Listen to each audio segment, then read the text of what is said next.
At this time, I'd like to ask everyone to stand for the Pledge of Allegiance, and Commissioner Leamy will be leading us this evening.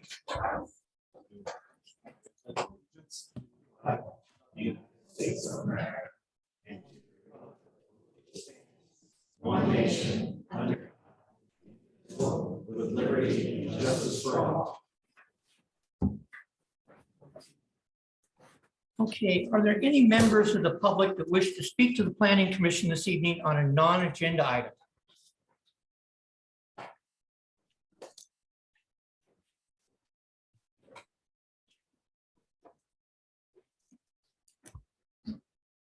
Good evening, everyone. My name is Will Knight. I'm on the CAC, but I'm here tonight as a individual citizen of Troutdale. It is, I guess, technically on the agenda. However, I have a previous engagement I need to be at after this. And so I think Chair Stavenson will allow me to take this quick minute to discuss my comments that were placed in the packet regarding the transportation safety plan. And I just kind of wanted to update, kind of give it an idea of where we're at with that since the comments were made. This was done on June 10th, right after our June meeting, where at that point in time, the CAC was given the impression that we would no longer have any additional comments or influence in the discussion. At that time, many of the comments and updates that were brought up during that meeting were not included in any sort of red line plan. And at that point in time, it felt like that we were more spectators than actual participants in what was happening. And so therefore, we were given a deadline of by that Friday, the 10th, to make comments. And so that's why the urgency and the comments in here were made regarding the CAC's participation, from my opinion, regarding the actual red line or the document that was forwarded versus what we had talked about. Since that time, we were actually able in July to go back, revisit this issue, and I believe many of the several of the items that were brought up in that meeting were then also changed in the I believe the version that you guys have. There are several in there that I believe that maybe were not addressed. Possibly Second Street Bridge was a concern that came up from other members, along with some different bike lane issues on Troutdale Road towards the south end of town. But if those people would like to discuss that, they're welcome to bring that up tonight. Regarding Sandy Avenue, which has been removed from the project list after our July meeting, you're more than welcome to read through that. If you have any questions regarding the specifics of any of that, I'm happy to share those. But at this point in time, the Sandy Avenue has been removed, and therefore how we got here to having that on the list to have it been removed, necessarily not a point at this point, but happy to answer any questions regarding that.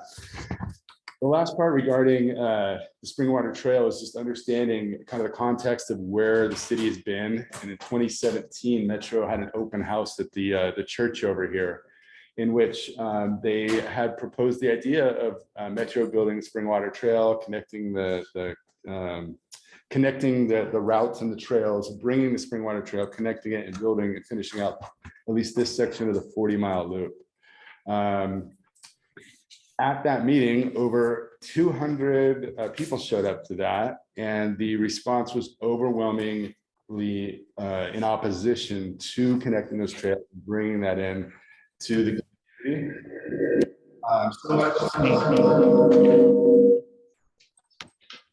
So much so that Metro.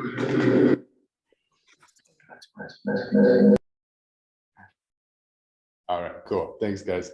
So much so that in opposition of it, the Metro immediately dropped the plans for that. Okay. Safety, security, livability issues that go along with Springwater Trail were all brought up during that meeting.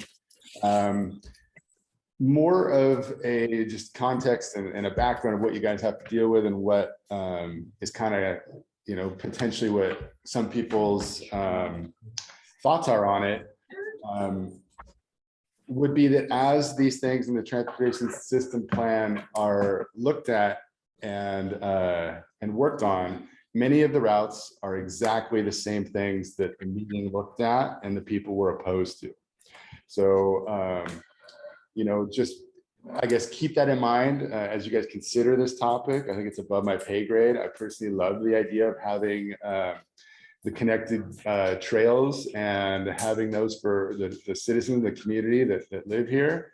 However, I think we need to be realistic about the issues that potentially come along by opening access and creating these spaces. And I know there's a public safety committee that's been recently brought out. Maybe they can help take this on, but that was the only other, I guess, context piece that I wanted to share, is that the community was very much opposed in 2017 to opening these trails.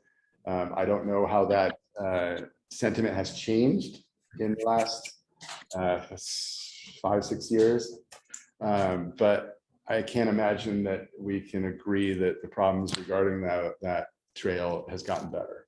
So as we navigate this, I just hope the city, as we build these trails that we've already gotten grants for and potentially going to move it forward with, that we really consider the public's concern, the citizens of this community's concern regarding the safety and livability, and make sure that we're able to manage that as these seemingly amazing things continue to happen down the road. So those are the main things I wanted to focus on. And I, again, appreciate Commission's time allowing me to speak on this ahead of everyone else. And again, I apologize I can't stay with us today, but again, appreciate the time from you all. And I'm available for any questions if any of you would like to reach out. Thank you, Mr. Knight. Thank you. Anyone else wishing to address the Planning Commission on a non-agenda item? Seeing none. Okay.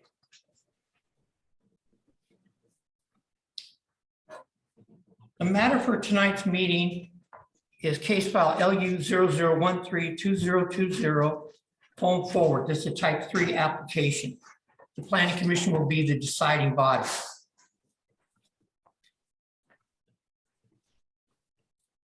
And I'd like, before we start the public hearing this evening, I'd like to explain a little bit about the Planning Commission and the procedure we will be following for the public hearing.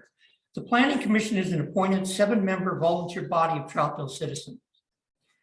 Planning Commission members are residents who have been appointed by the City Council. They serve 4-year terms. They're strictly volunteers and receive no pay for their services. The Planning Commission serves as a citizen committee for the review of land use applications and various land use related matters within the city. Items which the Planning Commission considers include uses of land, subdivision, major variances, land use policy plans, and development regulations.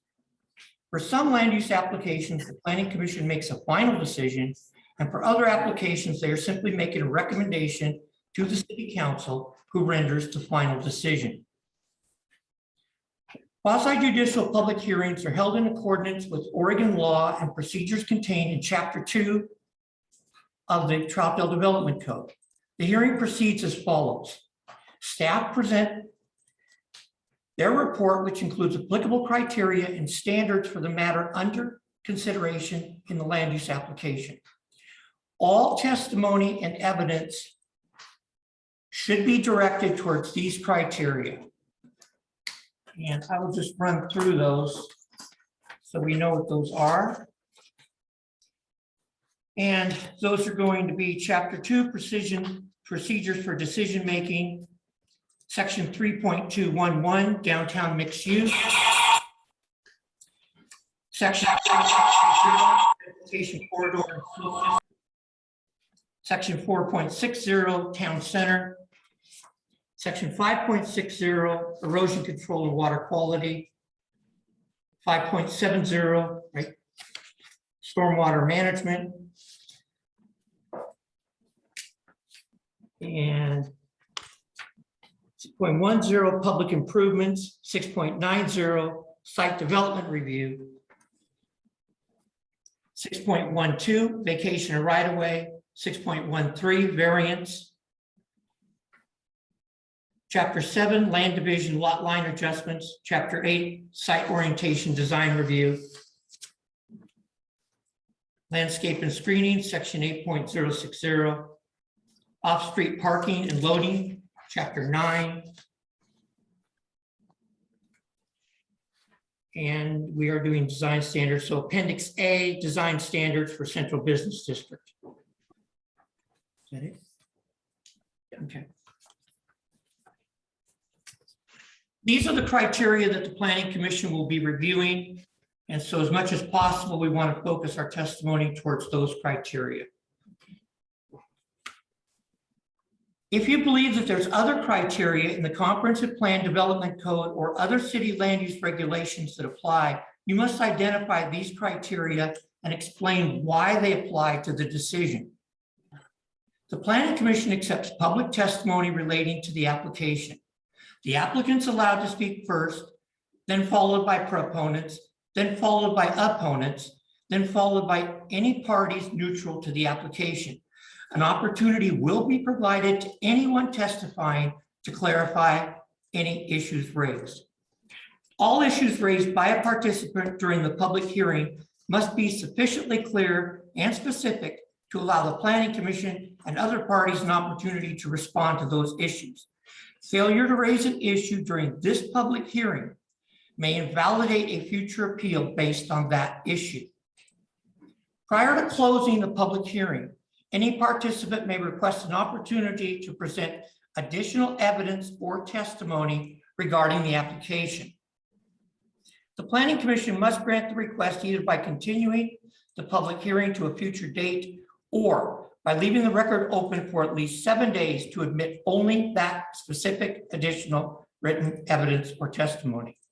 If the record is left open for the additional written evidence or testimony, any participant may file a written or an opportunity to respond to new evidence submitted during the period the record was left open. If such a request is filed, the Planning Commission shall reopen the record to allow any person to raise new issues which relate to the new evidence, testimony, or criteria for decision-making. Now, as a final note, if you're planning on testifying this evening, please grab one of the cards off the table and fill it out and give it to Ms. Johnston. And we will be taking testimony in the order of proponents, opponents, and the neutral parties to the application.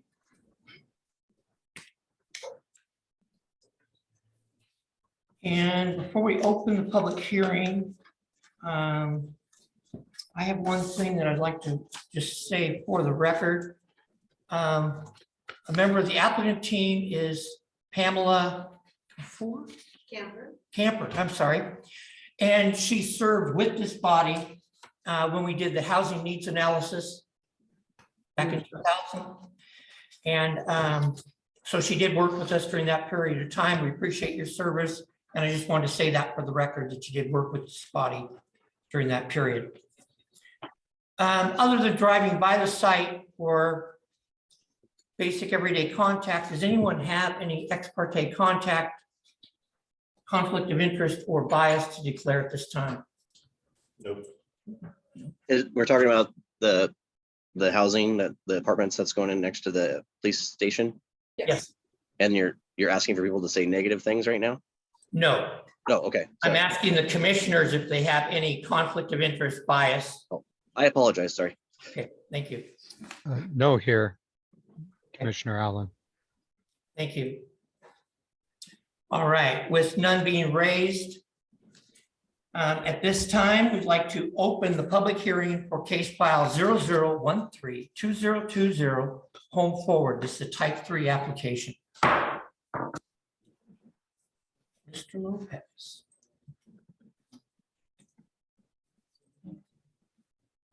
Okay, good evening, commissioners, members of the public. The application before you is for the proposed development of the site as shown, right next to this building on the southwest corner of Southwest 2nd Street and Southwest Kendall Court. Currently, it's a vacant property. It is zoned downtown mixed use MU1 within the town center overlay. Its land use classification is commercial, and the surrounding properties are also zoned MU1 and medium density MDR residential along Southwest 4th Street. So this is just a brief site plan and an exterior shot of the proposed development. The application and applicable criteria. So what is being requested is a variance to the off-street parking requirements in the downtown mixed use zoning district within the town center overlay. Troutdale Development Code 9.030 states that a minimum of 2 off-street parking spaces per unit are required for residential uses within this overlay. Site development review for the on-site improvements to the property is also being requested with this application. It'll be 3 3-story buildings for 92 units of multifamily housing. What is not being requested is a zoning change. The existing zoning of MU1 is to remain, and multifamily residential is a permitted use within the zoning district. This is. As Chair Stephenson had noted, the applicable criteria is as follows for this application. The review procedure, it is a type 3 quasi judicial procedure, and the public hearing is held with the Planning Commission, and they are the decision-making entity of this application. If there is an appeal, then it will go to City Council. Staff has worked extensively with the applicant group, and there is a timeline of our various meetings with them. Pause for just a second. I would like to ask everyone that is viewing this remotely to please mute their systems.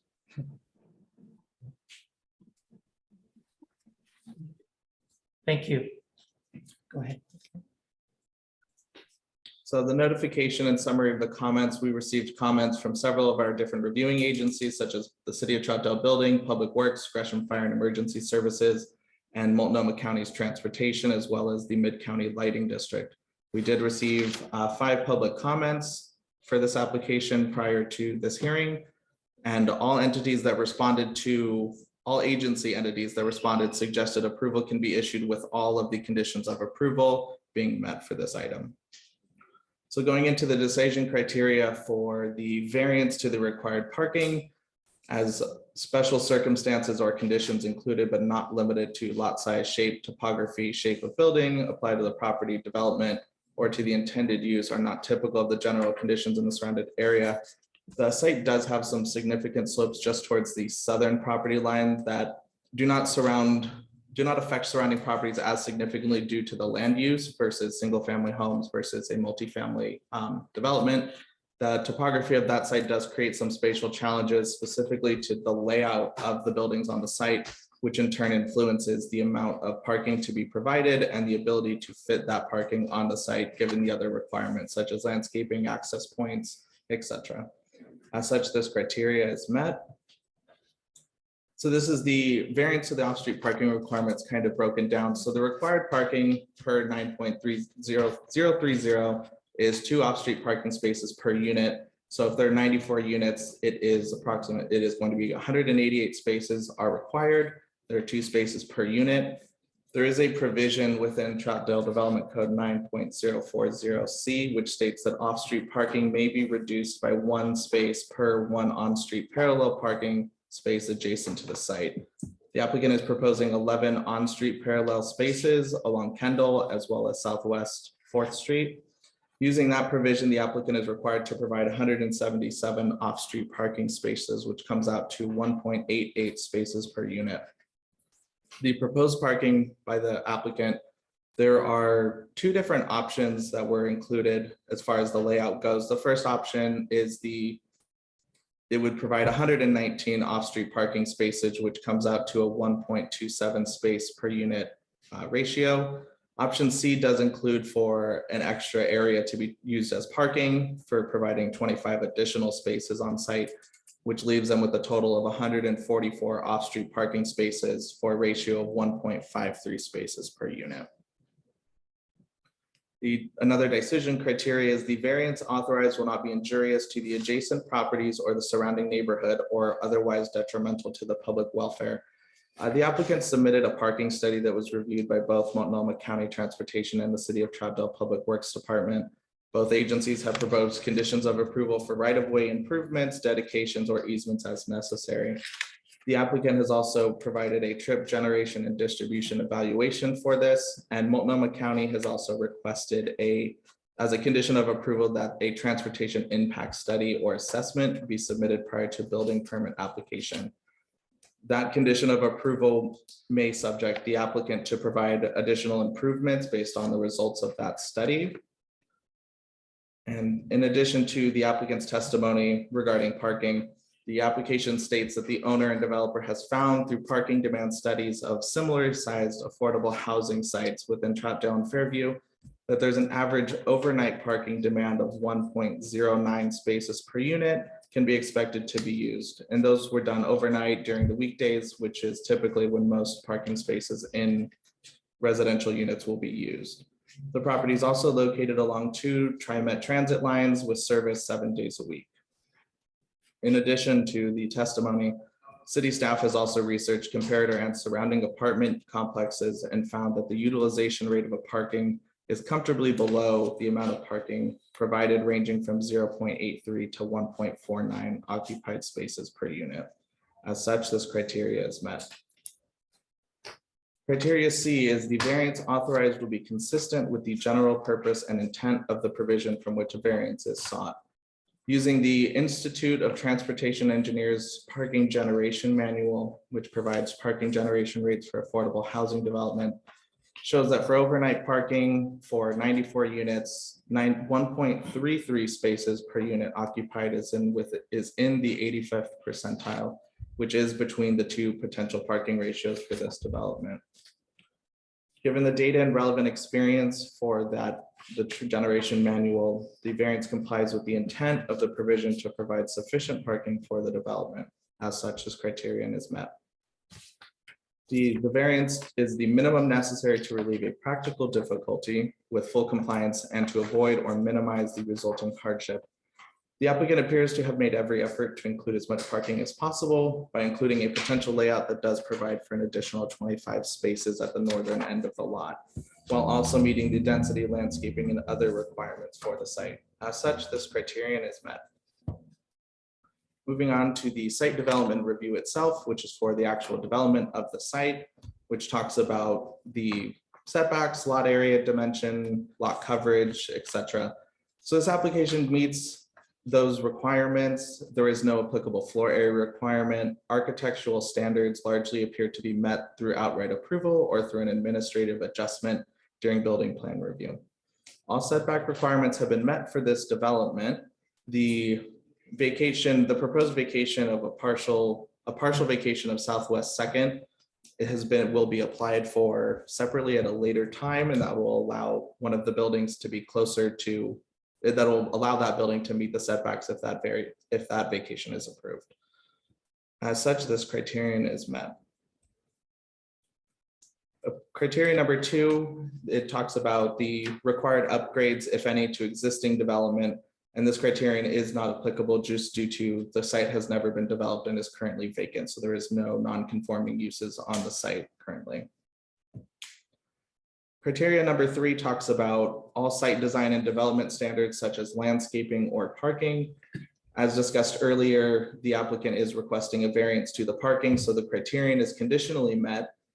On the submitted plans, it appears that all of the other parking standards can be met, such as landscaping, bicycle requirements, all of the landscaping as far as along the adjacent residential units on Southwest 4th have been added extra to provide a buffer between the two different uses.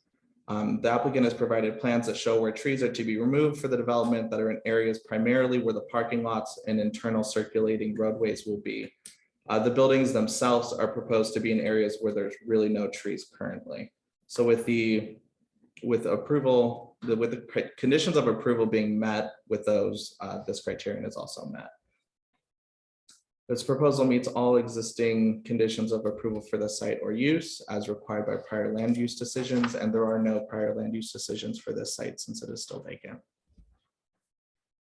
The applicant has proposed 6 administrative adjustments to several design standards within chapters 8 and appendix A.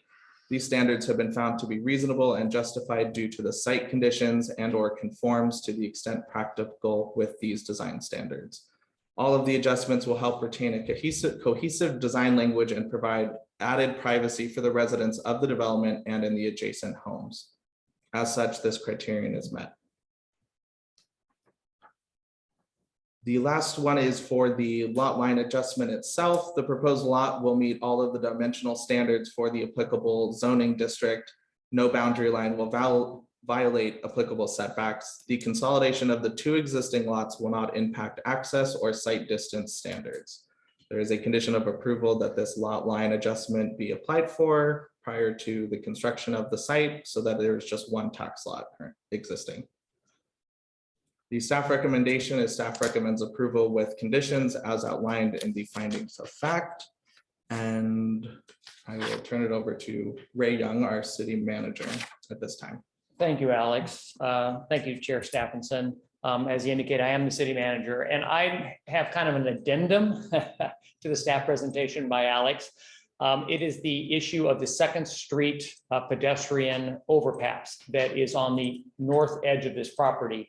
And it is involved with the right-of-way and the easements that will be adjusted on the north side of this property.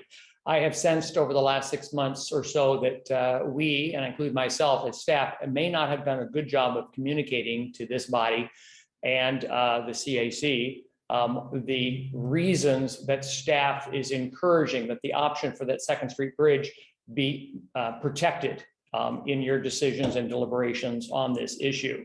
I want to make sure that that's what I'm here for, is make sure you understand the reasons for that bridge so that you do protect that easement and the right-of-way exchanges. Please understand up front, there are no current plans to build a Second Street overpass. We have more important things this year to deal with, such as the Sandy River Trail and the Beaver Creek Bridge and other pathways.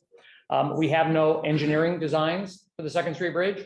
We have no approval from the county to build the Second Street Bridge, and we have no money to build the Second Street Bridge. So this is not coming down the pike in the next year or two. Understand that. That is not something that's going to be happening.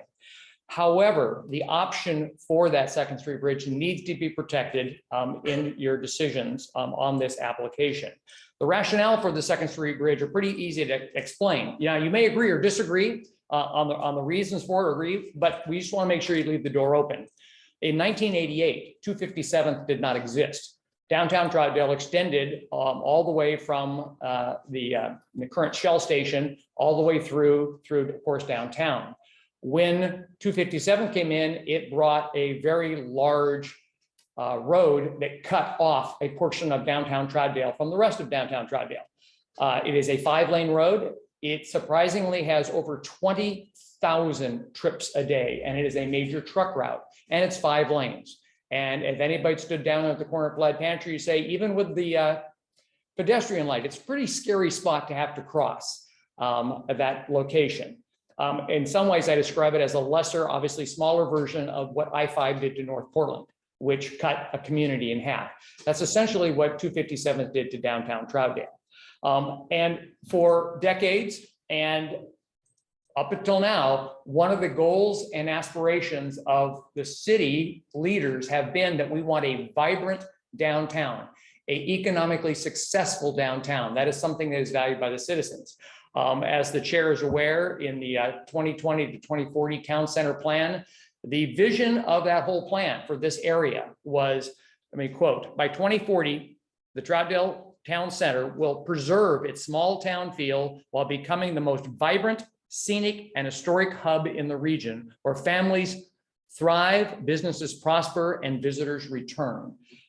This area as downtown is a critical part of the health of Troutdale economically and as a great place to live. And so we think the Second Street Bridge is part of that. Alex, and to understand why that is important to the vibrancy of downtown, first you need to understand that the businesses downtown need customers, right? Need customers, hopefully that are close by. If people live nearby, they walk down to those places.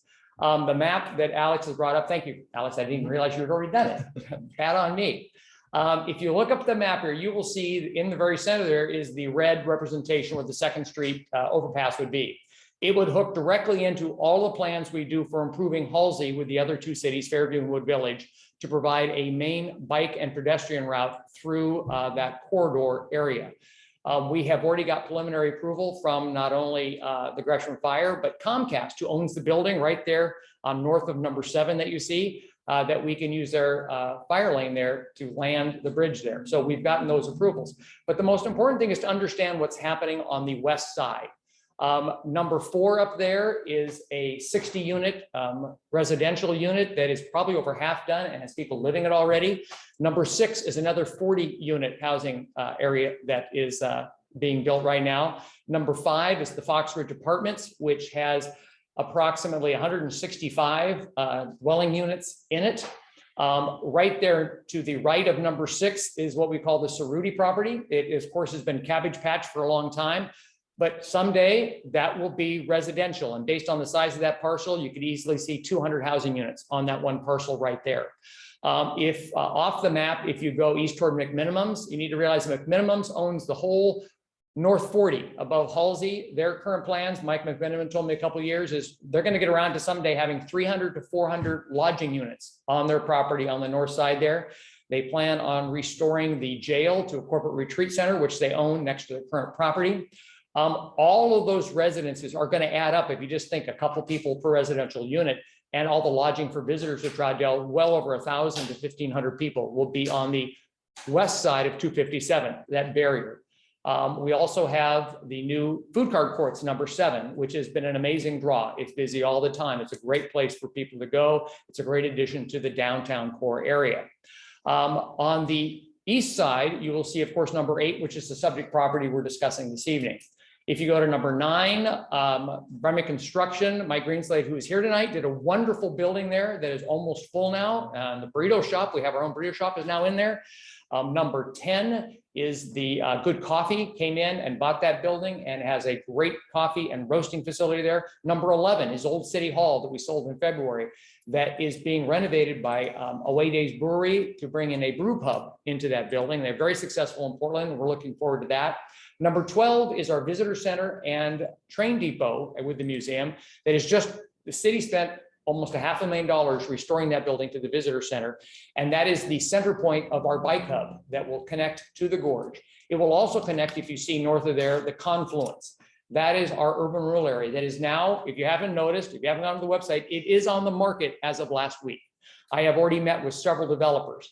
It is going to be an exciting development there on the property. We're looking forward to a lot of residences, hospitality, restaurants, offices, and businesses. It's going to be very, very important to the vibrancy of downtown.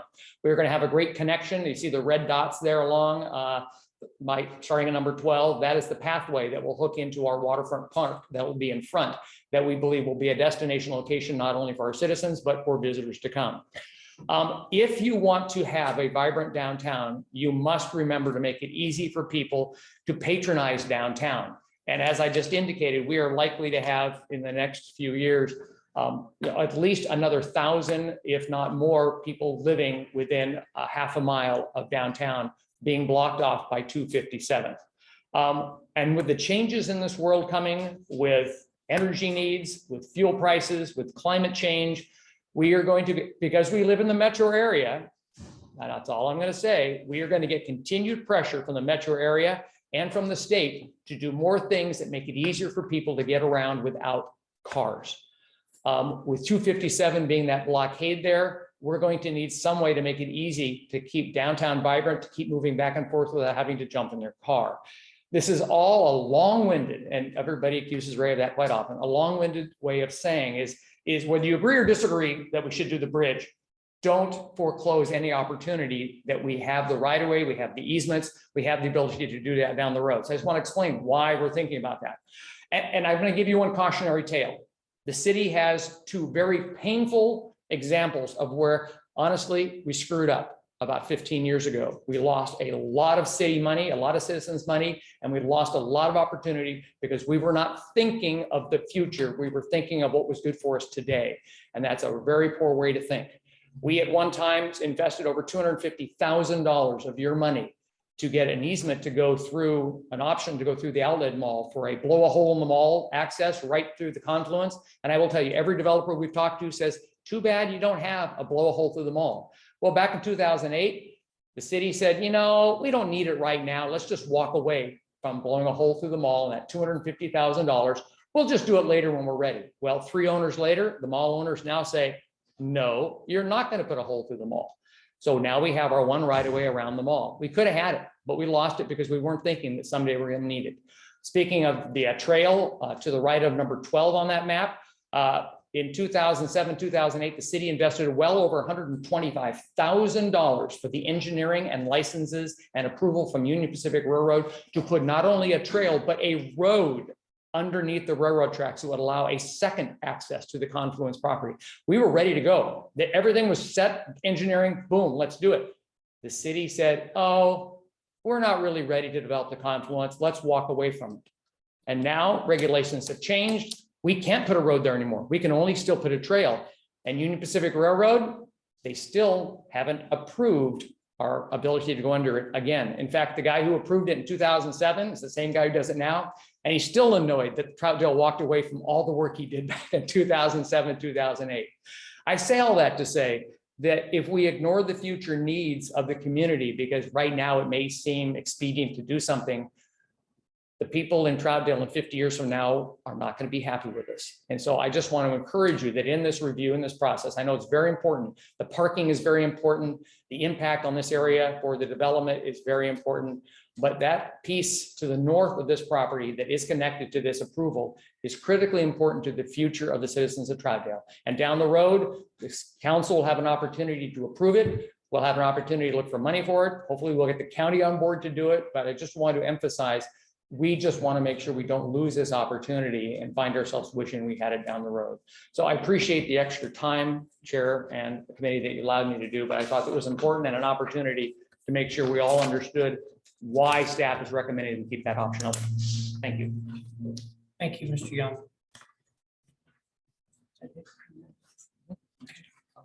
Any questions for staff at this time?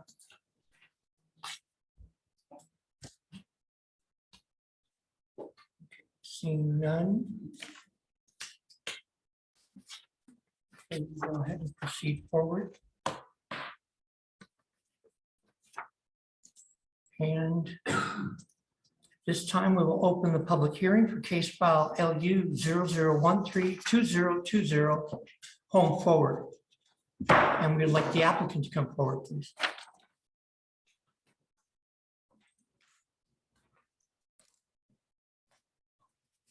Before you start, just remember to fill one of these out if you're planning to testify. And the other thing I was going to mention to you is we'd like to limit, because we want to get out of here before the day changes tonight. So we'd like to limit this to 5 minutes per person. Okay. And if you agree with something that somebody else said, you can just say, I agree with what Fred Smith said, and I want to add this. Okay. That's fine to do that, but we'd like to limit it to 5 minutes per person. Thank you. Good evening, commissioners. Thank you for having us here tonight.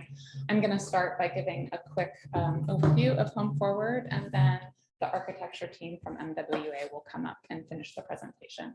My name is Amanda Saul, and I'm an assistant director in development at Home Forward. Home Forward, for those of you who don't know, is the housing authority for Multnomah County. We were created over 80 years ago, and our mission is to assure that people of the community are sheltered. We have a special responsibility to those who encounter barriers to housing because of income, disability, or special needs.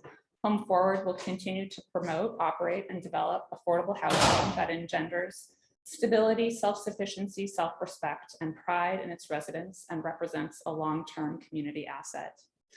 I share these values with you because these values are the foundation that informs our approach to all affordable housing projects, including the one across the street. Who we serve over 15,000 households every month through housing assistance. Over 9,600 households receive short and long-term rent assistance. Nearly 4,000 households receive affordable housing and rent assistance, and nearly 1,900 households live in our affordable housing portfolio. How do we serve these folks? As I explained, we provide long-term rent assistance that is both through tenant and project-based vouchers. So a tenant-based voucher could be for somebody who lives in a rental unit that's owned by a regular old person and rents their housing. We also provide emergency housing vouchers. An example of those could be somebody escaping from domestic violence, family unification program vouchers, and also we have a special voucher program for veterans. We own over 6,500 affordable homes and 110 properties across the county, and we provide property management and resident services to all of those units. We know that long-term, stable, and affordable housing benefits the whole community by ensuring that kids are able to remain in schools, adults are able to maintain jobs and further their education. Well-located affordable housing, as we are proposing in Troutdale, also helps to support the local economy and create a vibrant town center. We also take our responsibility as a steward of public funds very seriously, and like most of our projects, funding is restricted to be used for affordable housing. Who lives in affordable housing? It's the people that you come into contact with every day. It's the senior or the disabled person on a fixed income, a personal care aide, a preschool teacher, an office administrator, a mail carrier, a paramedic, or a manufacturing supervisor. We know that people who work at the local FedEx and Amazon would also qualify for this housing that we're proposing. We also know that Troutdale has housing needs. According to Eco Northwest's recent housing needs analysis for Troutdale, nearly 60% of renter households are rent burdened and would benefit from affordable housing. 33% of those households are severely rent burdened and paying more than 50% of their income for rent, and 25% are paying more than 30% of their income for rent. When you compare that to homeowners in Troutdale, the average homeowner household is only 26% cost burdened. Really quickly, I want to touch on the community engagement that we've done since we've been working with all of you in Troutdale. We've had outreach to folks that are impacted by the affordability crisis, seniors and disabled folks on fixed income, veterans, families from communities of color, and families experiencing homelessness. Over the last year, we've had 4 meetings of our Community Advisory Council that included stakeholders and provided valuable input into our design. And recently, earlier in August, we sent a community update mailed to homes and businesses within a half a mile of the site. Your staff in the development department, in the planning department, and in the transportation department has been very helpful in helping us to guide our design, and we're appreciative of that. Lastly, I just thought I'd touch on some of our project goals. It's very important to Home Forward and to our funders that there's ongoing affordability for a minimum of 60 years. We strive to have high quality on-site property management and resident services at our projects, including the proposed one in Troutdale. We use quality construction and design and to create a pride of place for our residents. And our design responds to local impact to protect people from east winds, create a small town feel with multiple smaller buildings and courtyards while balancing the need for parking, play areas, and lush landscaping. All of the units and common areas are designed to meet the needs of seniors and families, and most of the site is ADA accessible.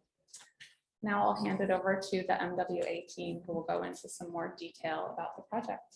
Thank you.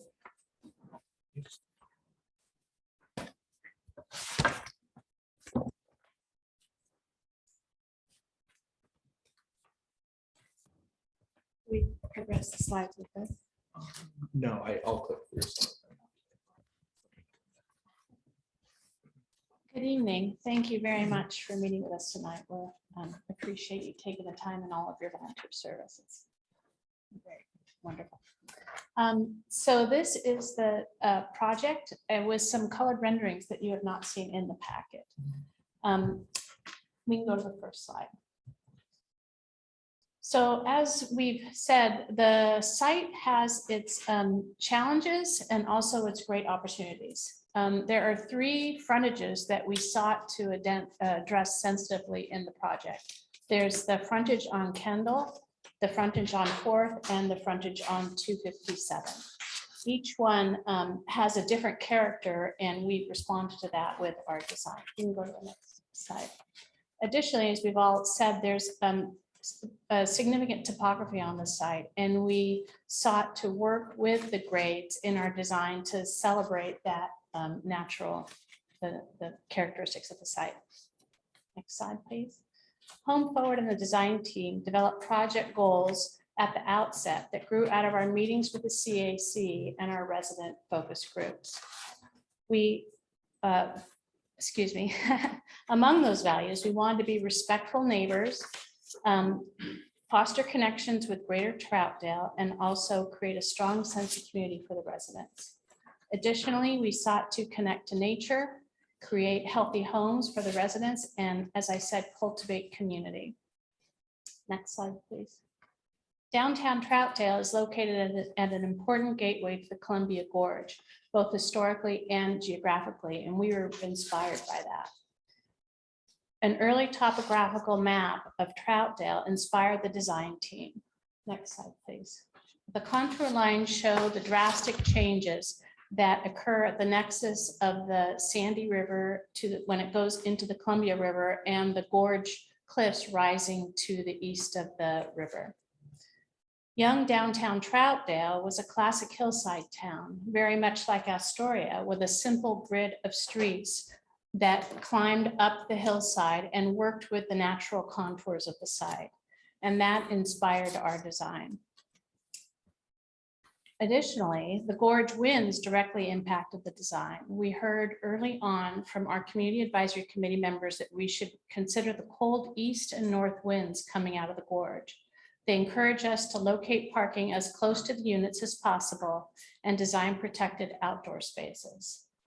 Our early concepts had long building blocks that marched up the hillside, as you see in the slide, the image to the left. But this design took a detour after our first CAC meeting when we heard about the winds.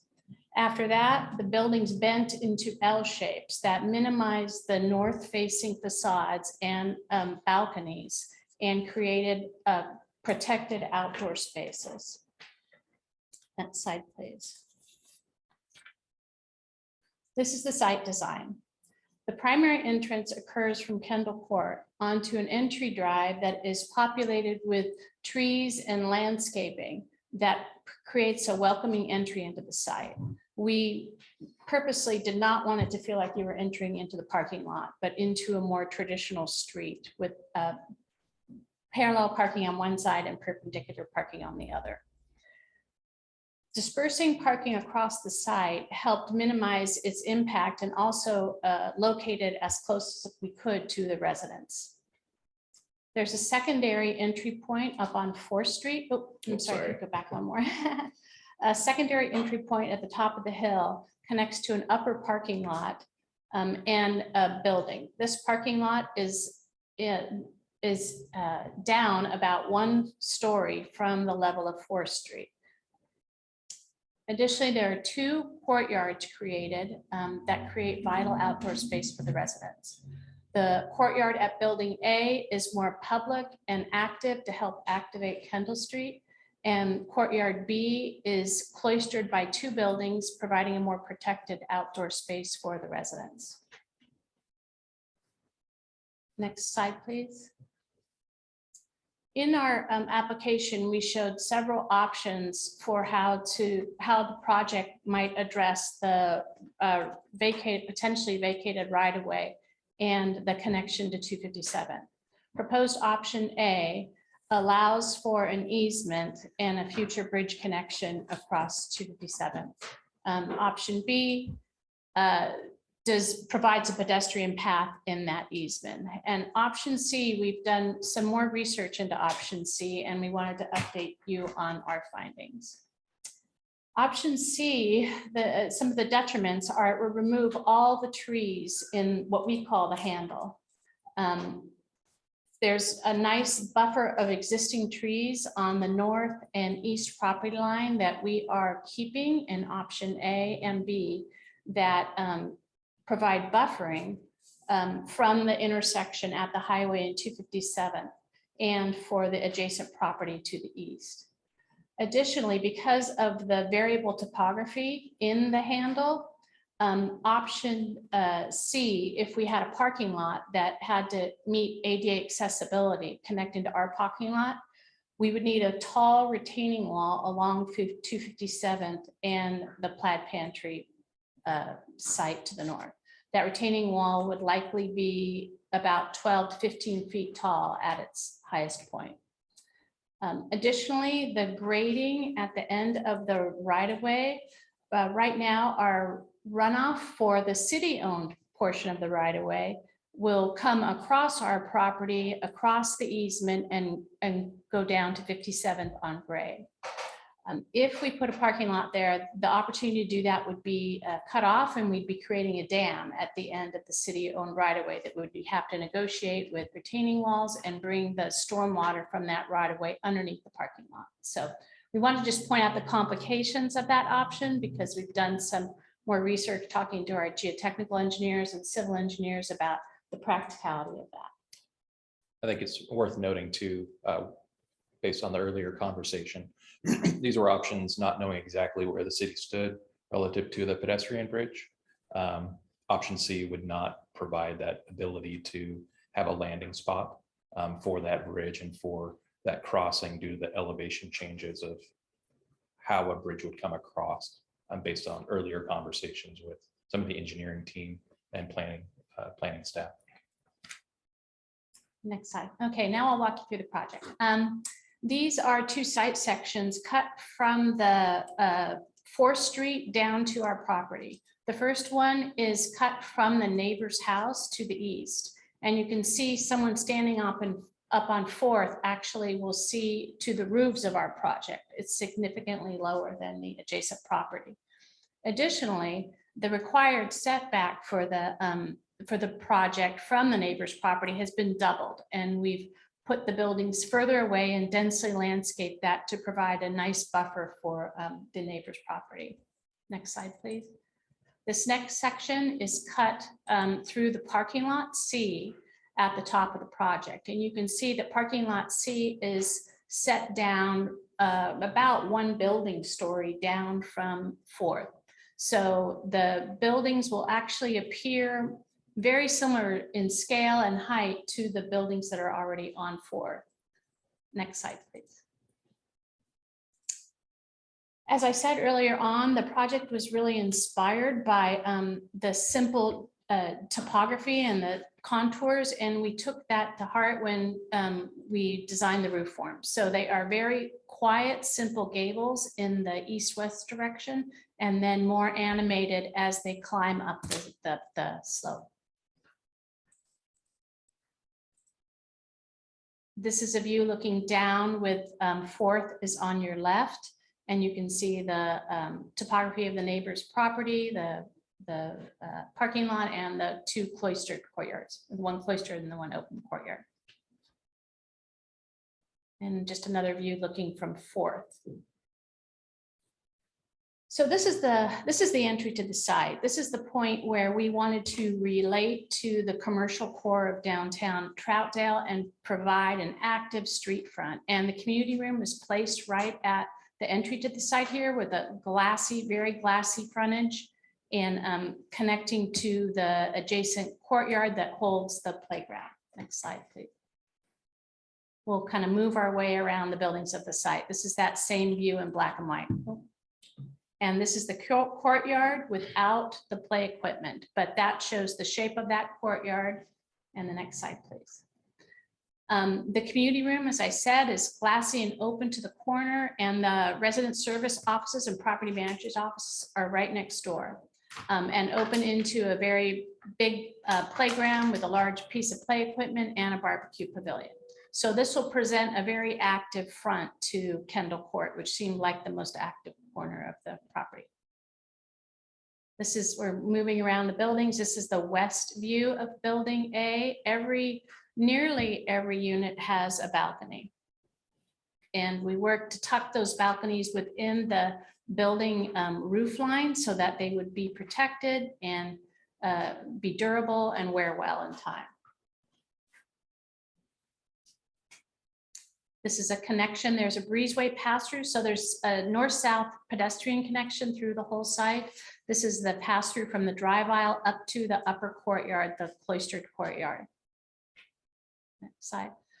This is the view from 4th. So with landscaping and trees. So there is a deep 12-foot landscape buffer between the street and the parking lot below. There is a pedestrian staircase that can connect the site up to 4th for kids walking to school or get up to the park across the street. And then we're providing a lot of landscaping again on the fence line to the east. From this picture, you can see that the building, we took advantage of the topography to put a 2-story building on the 4th frontage in order to minimize the impact of the project. Keep going. 2-story that then, one more slide, please. Then steps down the hillside to become 3-story on the low side. Keep going. This is the view from 257th without any landscaping, but looking at the drive aisle that climbs up to 4th. And lastly, and this is the view with all the landscaping. So with this hillside, we're providing white oak trees, large trees that will grow grand in time, and creating an oak savanna on the hillside. But at the top of that slope, there's actually very dense landscaping buffer that will protect the parking lot from the sidewalk below. We, in the very beginning of the project, we did a context mapping. So we walked around Troutdale, looked at the materials and textures and for inspiration there. Next slide. You can see there's a variety of materials and texture. We were kind of intrigued by all the beautiful different siding time lapses.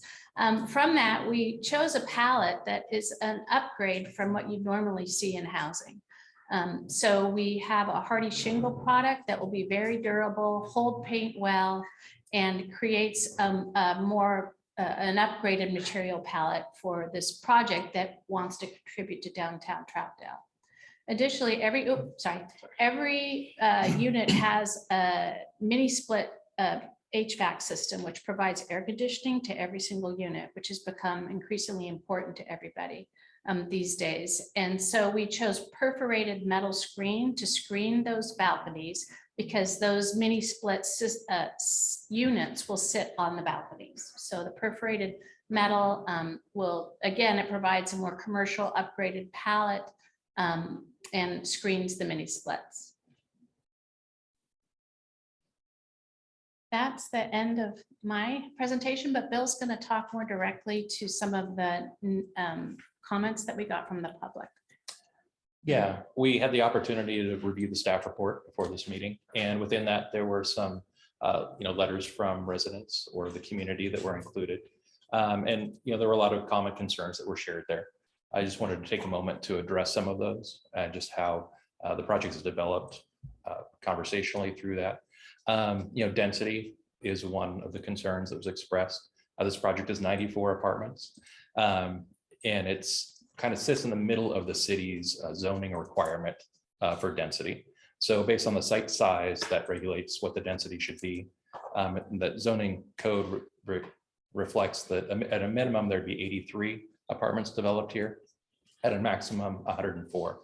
So again, we're at 94, which we felt was a good measure to support the efforts needed to actually construct the project financially, and then also balancing with the site area available.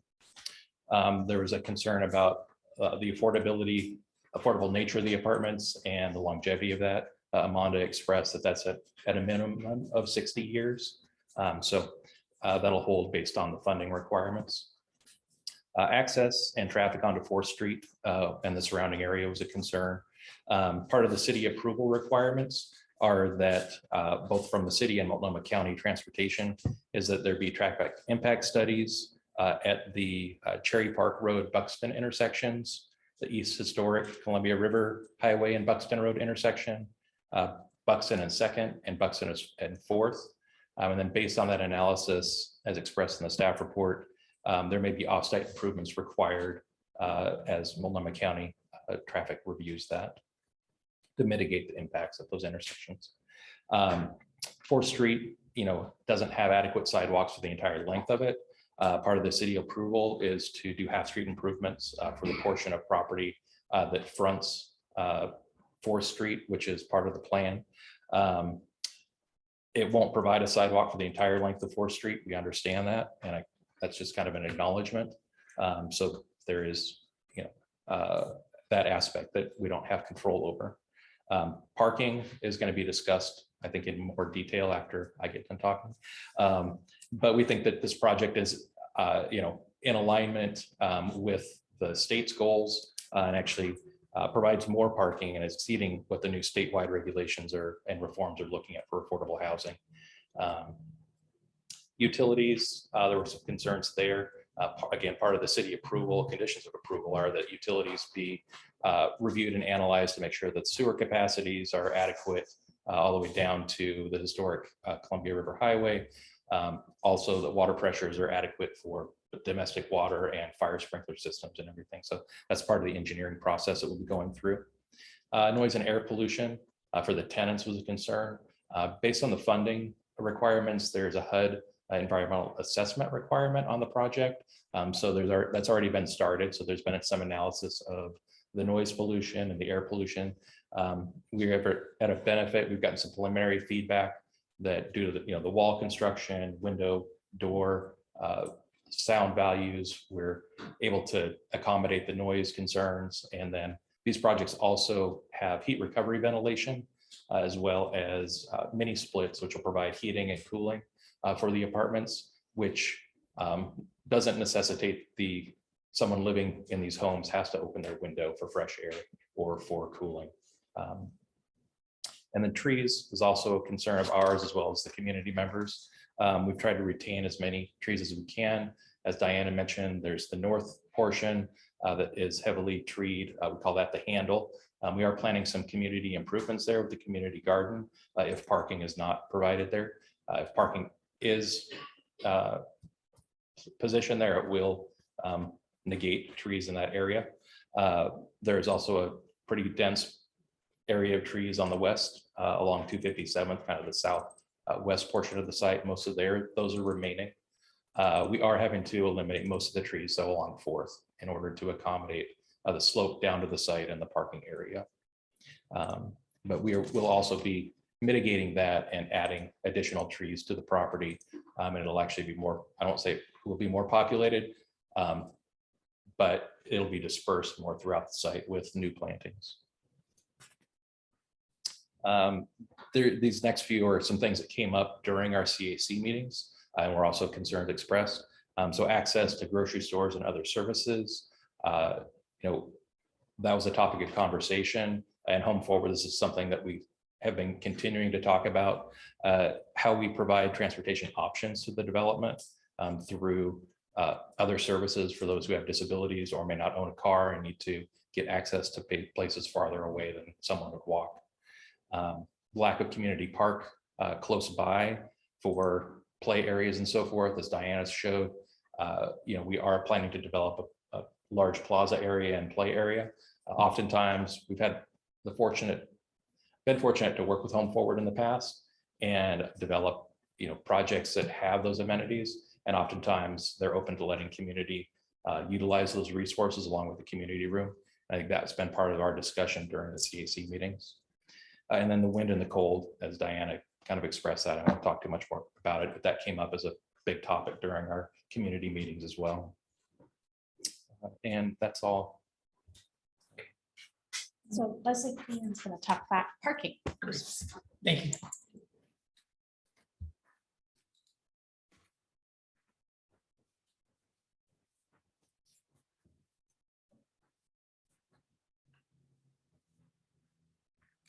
And I think there's a slide after.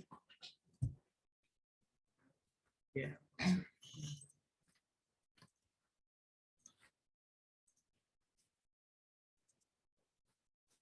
you want to introduce yourself first? Sure. Dana Beckwith, Global Transportation. We're located in downtown Portland. I'm Leslie Crehan from Home Forward.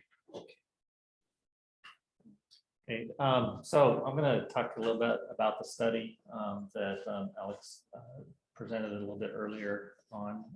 You may see a little bit of a difference in our number in some of the instances because we looked at parking as a whole, including both on-site and off-site. And then I believe there was a mention of 85th percentile where we were looking at averages. So for the city code, a multifamily dwelling unit requires 2 parking spaces. That's regardless of the type of multifamily dwelling unit it is. Affordable housing has shown, and there's many studies out there that show that the parking rates for those type of developments are lower than standard multifamily dwellings. So basically for 94 unit development, that would require 188 units. We're requesting that that be reduced down to 130 parking spaces as an affordable housing development. How do we justify that? Well, what we did is we did an evaluation of 5 sites within the community of Troutdale and Fairview. We wanted to keep it local to see what was happening in your own community. Basically, those 5 developments that we looked at, we found a parking demand rate of 1.09 spaces per unit. And just to make sure that we were on the right track with what we were looking at is we looked at some past studies that we and others have done, as well as we looked at the ITE parking generation manual, as mentioned earlier, to look and see if the rate that we were looking at is appropriate, and we did. So basically, do you want to go The next slide. to the next slide? These are the 5 locations that we looked at within the community. Basically, if you look at what we've got labeled as table 3 down there, it's the 5 sites, and then it identifies the parking rate, and that ranges from 0.83 to 1.49 parking rate per unit. On average, we came up with a rate of 1.09 parking spaces per unit. What the site is actually requesting is a parking ratio of 1.38 spaces per unit, which is above the average that we saw, but less than the city requirement.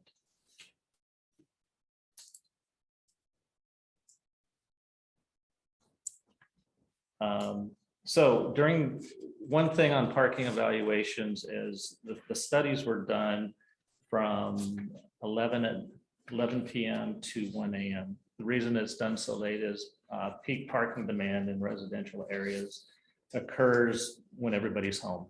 And we wanted to make sure that, and that's typically after 10 p.m. at night. So we wanted to make sure that we were well within those ranges and looking at those peaks. Looking at the top table, you'll see the number of stalls occupied from 11 to 12 a.m. and then 12 to 1 a.m., which is kind of the data points that we looked at. The next slide. We actually went out and had some photos taking of these various sites. Obviously, this isn't done at 11 p.m. at night, but we want to provide context as to the locations we were looking at. And even during the day, you can tell that there's actually a lot of capacity in a lot of these locations where affordable housing is present. And then of the 94 units that will be developed on the site, half of those will be studios and 1-bedroom apartments. And we did some calculations within Home Forward, and we found that Home Forward properties with similar size units, we anticipate that 76% will be occupied by seniors and/or those with disabilities that tend not to own vehicles. So half those units will be, we see 76% being seniors and those with disabilities. And then I think that concludes the Home Forward's presentation, but I did have one question. When is our last opportunity during this hearing to speak prior to the vote or close of the record? You'll be given an opportunity to do rebuttal after public testimony is closed. Okay, thank you. That time. Any questions for the applicant?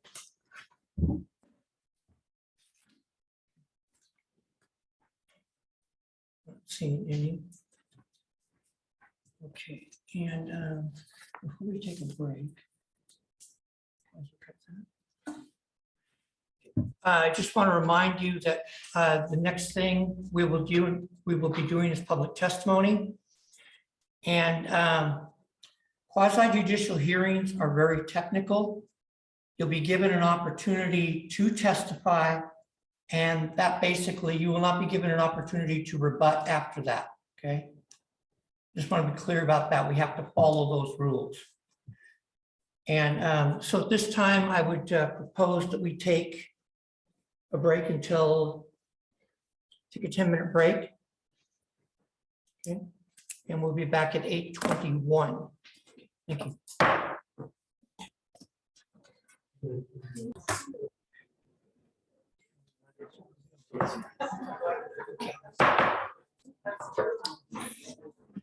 All right. Anything else from the applicant before we proceed? Okay. All right.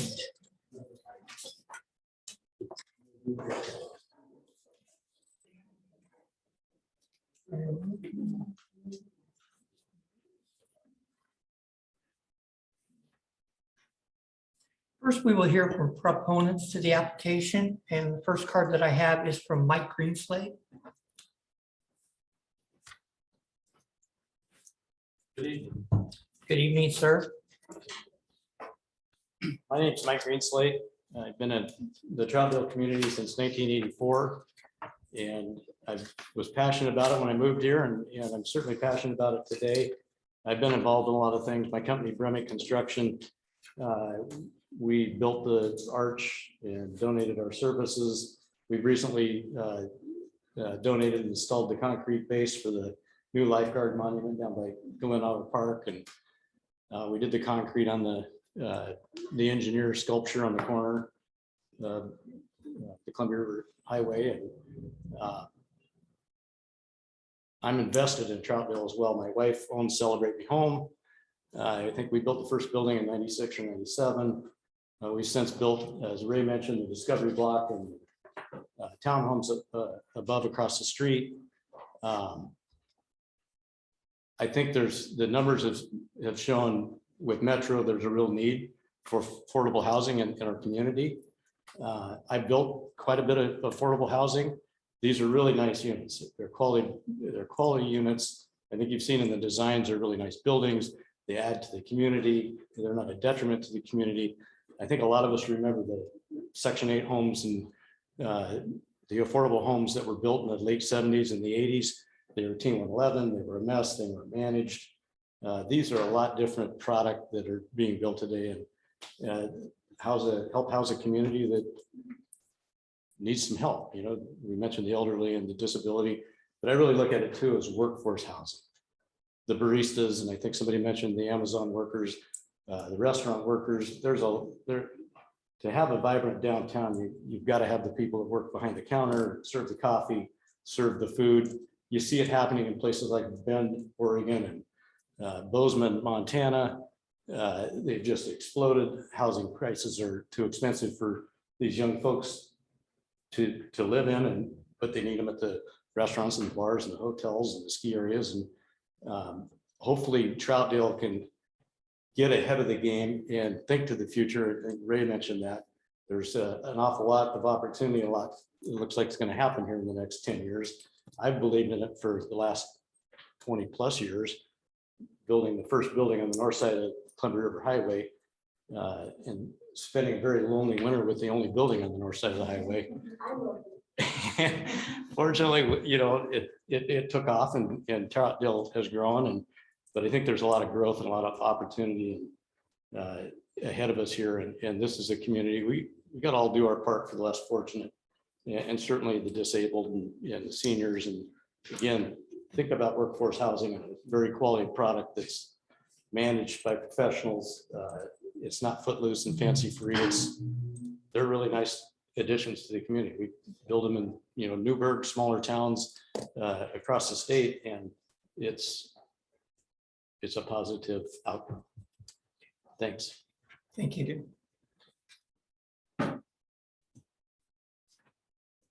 Is there anyone online wishing to testify as a proponent to the application?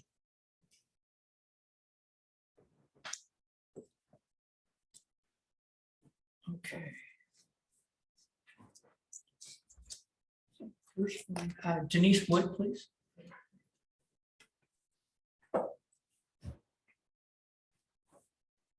As I understand it, we're to speak to just specific items on that list you gave.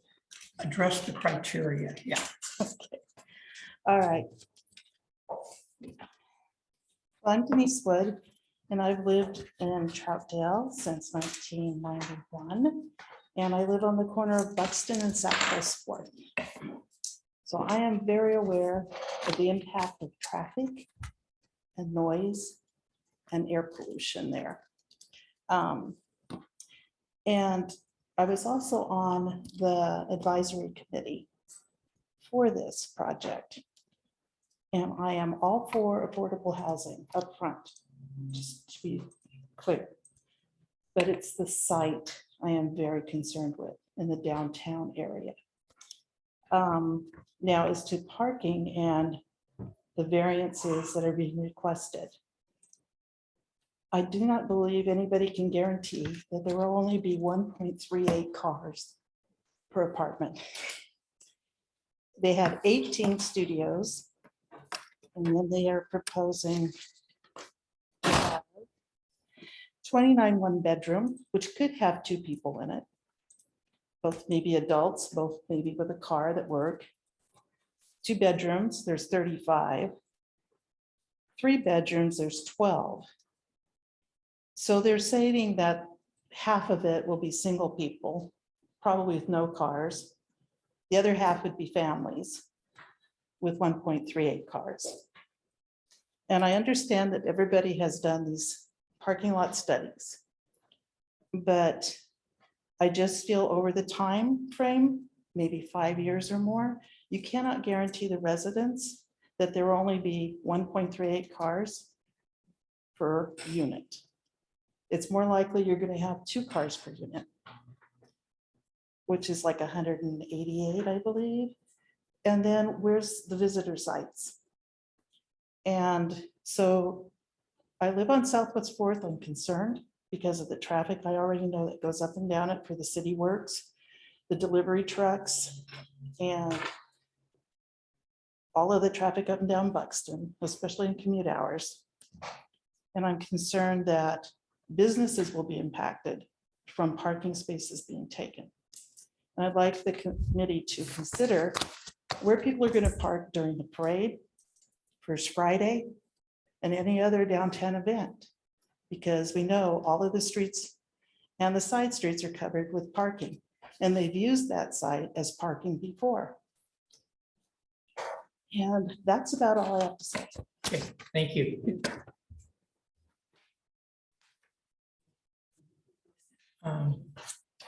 Diane Castillo White.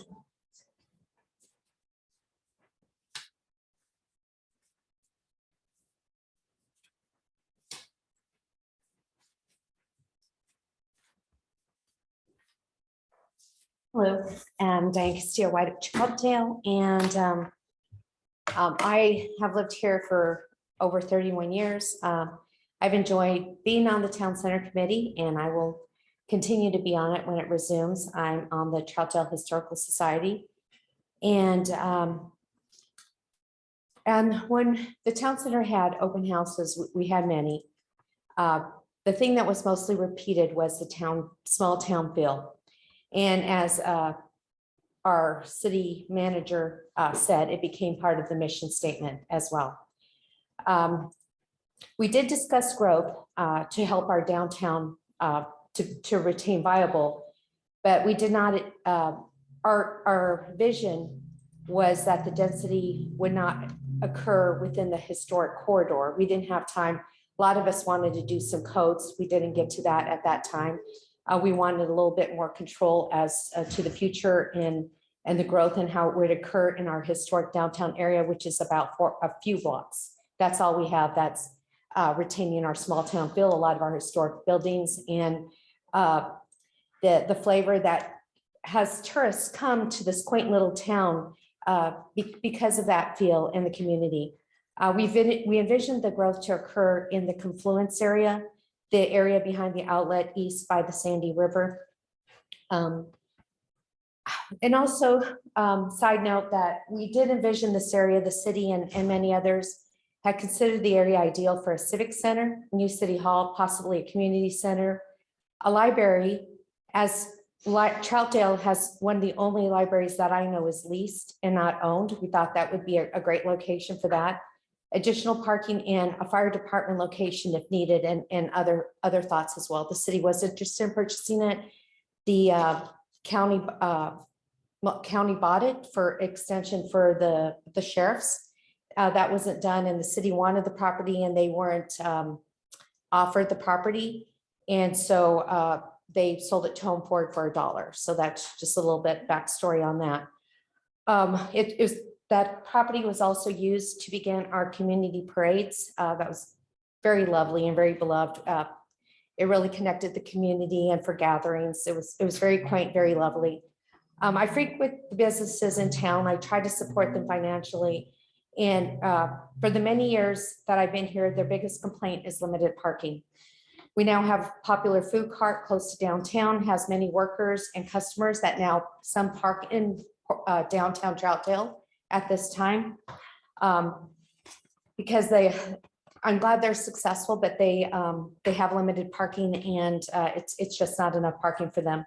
We have a new restaurant that's moving in at the old City Hall. It's forecasted to do very well. We also have a lovely building with a elk on it that hopefully will have something in there, the general store, and there's other opportunities that are coming that will require more parking. Also, then the city manager also stated that we want them to come visit the Confluence site.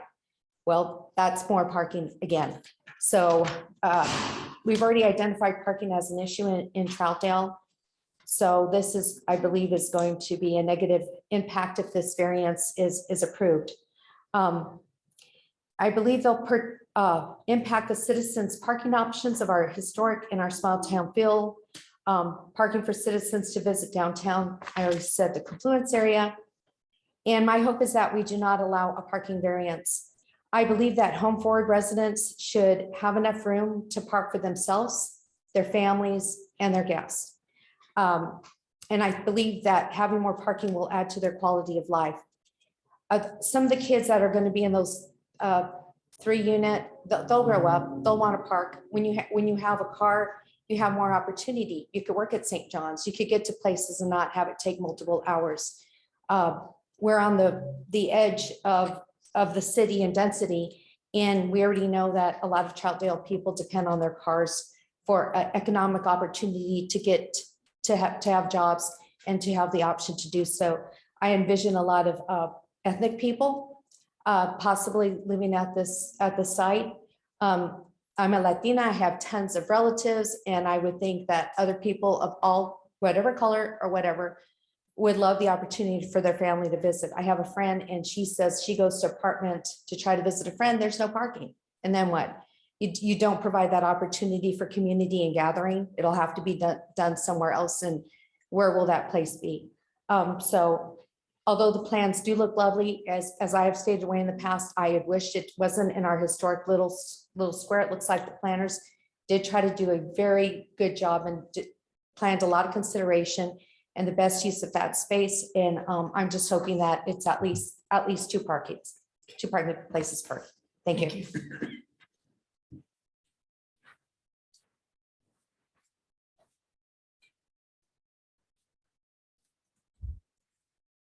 Saul Pompeo.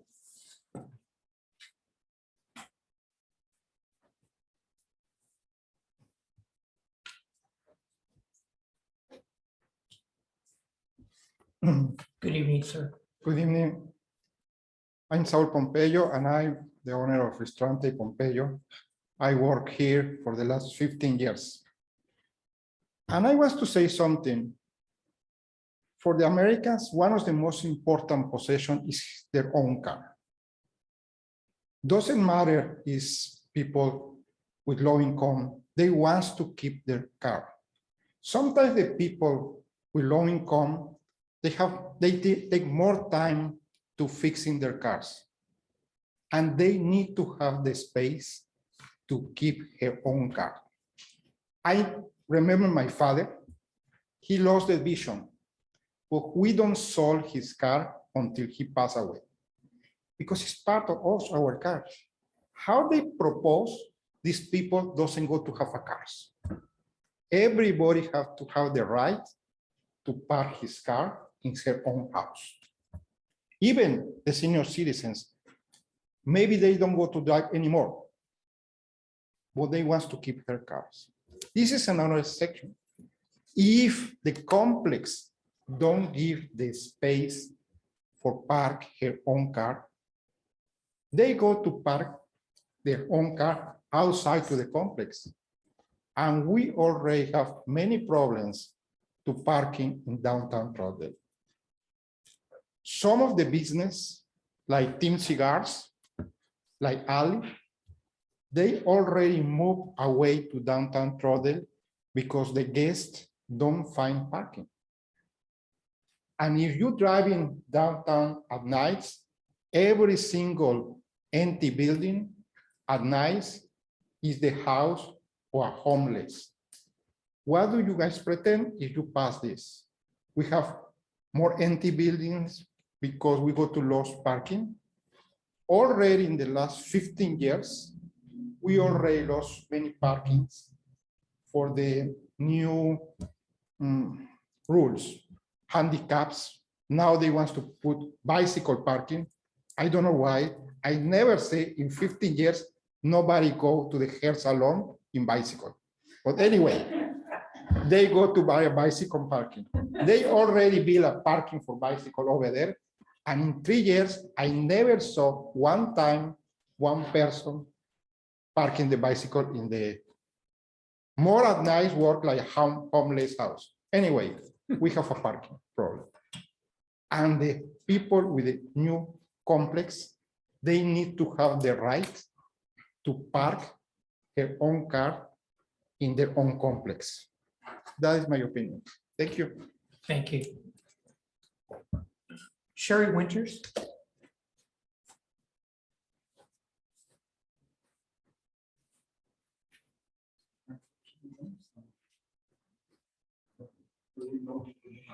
Hi, my name's Sherry Winters. I've lived in Troutdale since, well, I bought my house in 1993. I don't live in quite this area. I live up by the high school. But I agree with each one of those people who have spoken before me in regards to a parking issue, and especially in addressing, I think Diane had mentioned it about sort of the location of this project. It does look beautiful. I'm thinking services around, gee, you need to get out to the grocery store really quick and get yourself a few items. Wait, but you don't have a car? And then you have to take the closest, grocery store. It's probably Albertsons up the hill by me. That's a long walk, and that's a big hill for some people, especially if we're talking, the elderly or something like that. So I would say no. The location itself is more indicative of people needing to have a vehicle to be able to get places that they need to get to. So again, everything they said, I fully agree with, but I also think that really, really consider that. I mean, the parking, Troutdale's had a beauty of livability because it hasn't been so packed with people. And I say that from the standpoint of not that I don't believe that there should be some lower income housing and that kind of thing. I just think that in the end, it's almost a disservice when you pack so many people in and you say in the name of lower income and you put them in such a small area. It is sort of negating some of their who they are as a person or whatever when you don't give them a parking spot or you don't give them enough free space to move in. So, and then from the standpoint of the person that might be living there and they are a senior citizen, what the pandemic should have taught every last person on this planet is that people need people. And if people can't get somewhere to visit somebody and somebody can't get out, it's very harmful to people. So anyway, okay, that's all. Thanks. Thank you. Okay, Shireen Gertis.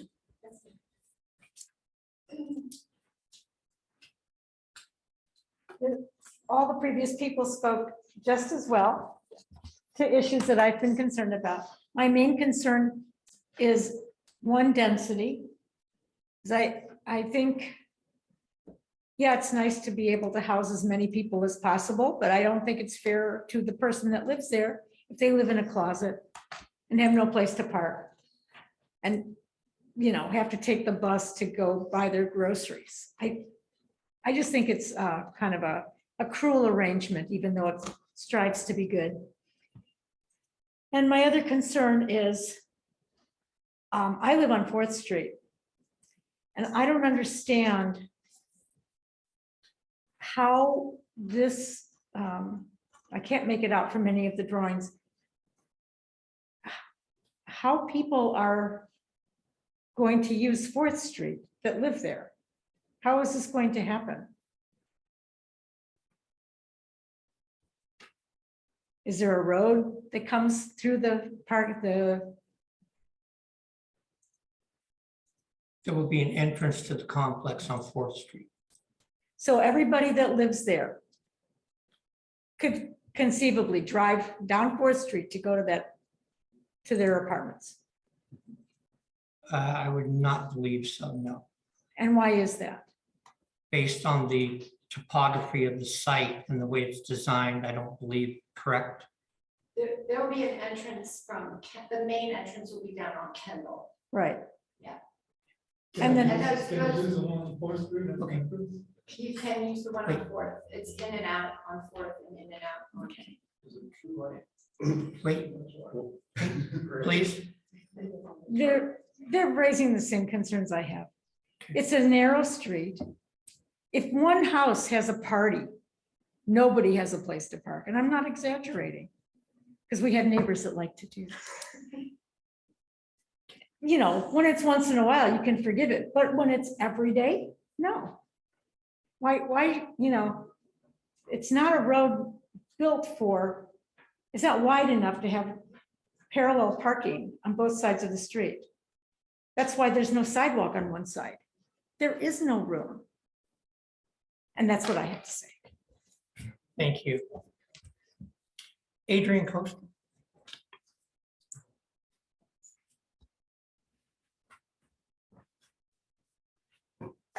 Thank you, commissioners. My name is Adrian Kester. Speaking as a private citizen, as a Troutdale homeowner. My wife Heather and I own 242 Southwest 4th Street, which overlooks the Home Forward proposal site. We both obviously have a keen interest in the product, and as it is quite literally on our front doorstep. We see pretty much the entire lot from our front deck. I want to preface the comments by saying I wholeheartedly recognize the significant need for affordable housing in East County in general, and Troutdale specifically. I will never, under any circumstances, be opposed to such an effort, even in close proximity to my own property on conceptual grounds. I'm fortunate to be a homeowner today. I have not always been so. That said, I do believe the current project proposal has glossed over, sometimes blatantly so, the impact that this development will have on nearby residents as well as to the Troutdale town center writ large. My primary concerns have to do with parking. Agree with what everyone has said with regards to the capacity for the residents themselves, as well as the parking requirements for city events and the impact that the usage of this site will have. One of the Home Forward has gone to great lengths to justify their variance, and I don't argue with the data at all. The data is valid. However, as others have said, people have visitors. People need visitors, especially today. And when you have more visitors, when you have people that have more than one car in greater quantities than you'd expect, people will park on the street, and neither 4th Street nor Kendall can afford to have regular parking on that street. It does happen today. It happens relatively rarely. But when it does happen, it makes that street very difficult to traverse. And the more you make that street difficult to traverse for vehicles, it makes it that much more dangerous to traverse for pedestrians. Traffic from Public Works is not going to go anywhere. They need that street.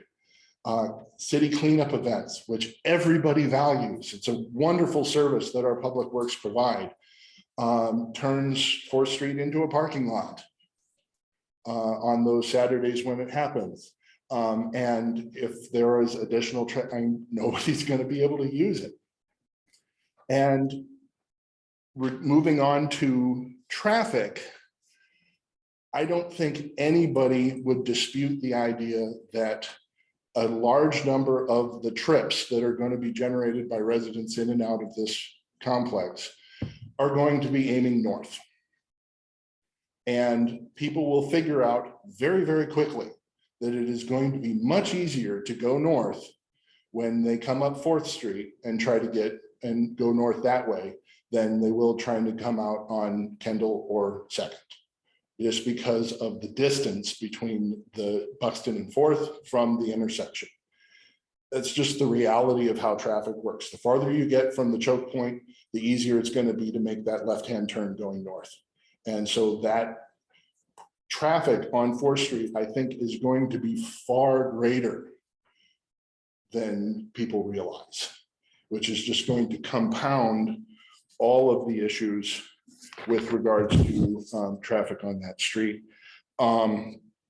Sort of as a secondary concern, just with the proposal in general, I am really not happy about the, understood, thank you.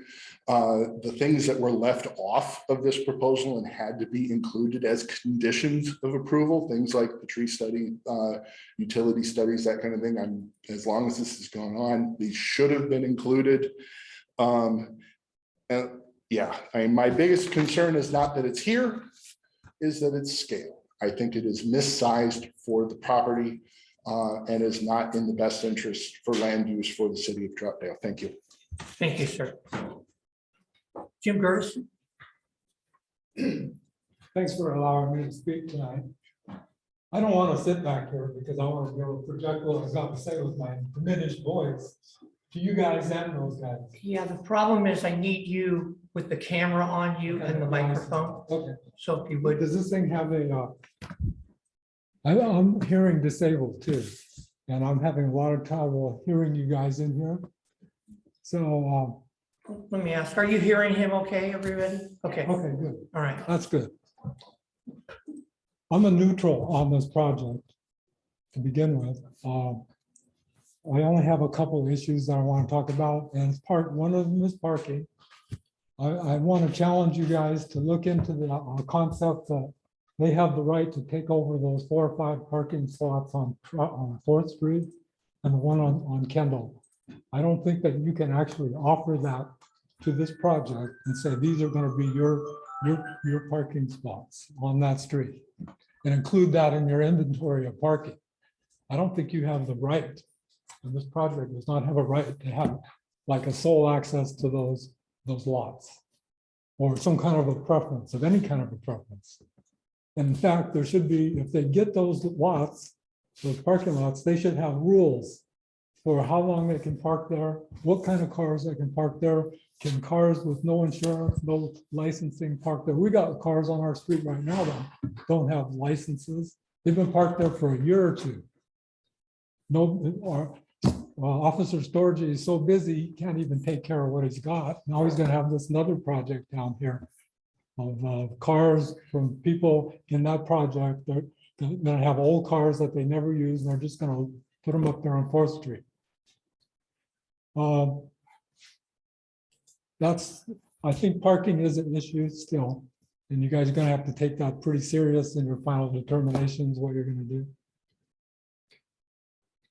Also, I wondered why we couldn't have done this project over on 122nd and Gleason Street.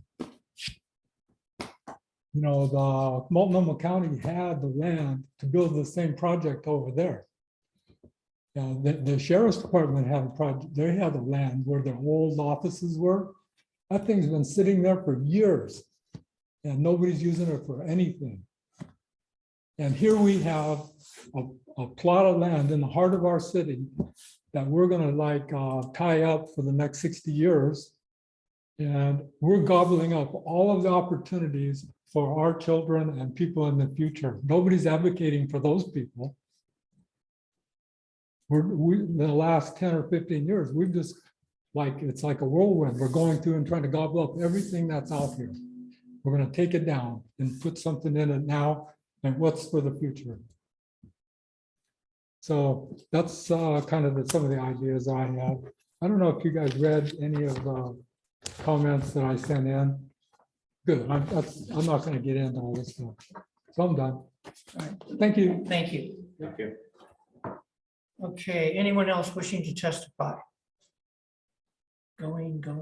Okay. All right. With that, I'm going to have some questions for staff, but at this time, take a motion to close the public hearing, Oh, I moved except for rebuttal from the applicant. except for rebuttal. Okay, I move that we close the public hearing except for the rebuttal of the applicant. I'll second that. Okay, motion is second to close the public hearing except for rebuttal. All in favor? Aye. Okay, opposed?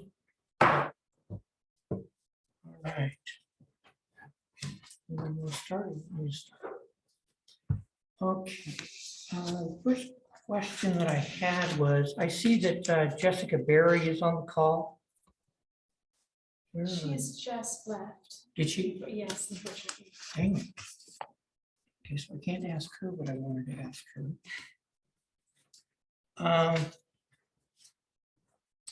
I guess this would go back to the applicant. I noticed one of the study intersections that wasn't mentioned was Kendall and Historic Columbia River Highway, which I think would be a significant impact.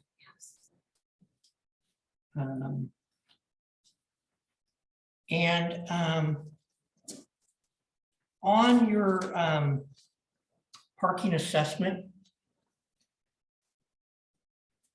I just want to say when I looked at this and I kind of looked at some of the locations, I think like Beaverton was kind of almost an apple and orange comparison. And I guess the reason I say that is like the one that was on Allen, fairly close to Murray, you had like 2 shopping centers within walking distance, a couple of banks, grocery stores, restaurants, things of that nature. And I just wasn't sure that was the best comparison, because if I'm older and I've got that many services that close, I would have less of a need for a vehicle than I might at this location.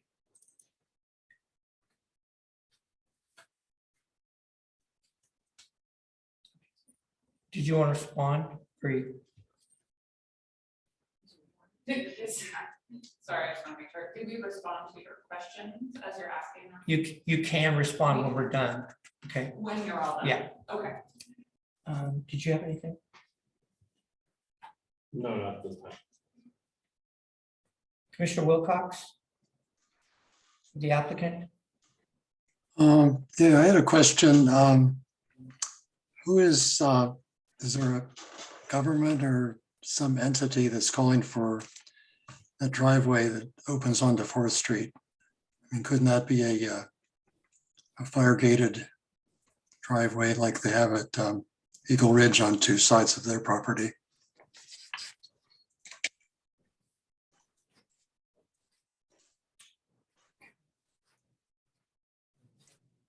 Anything else, sir?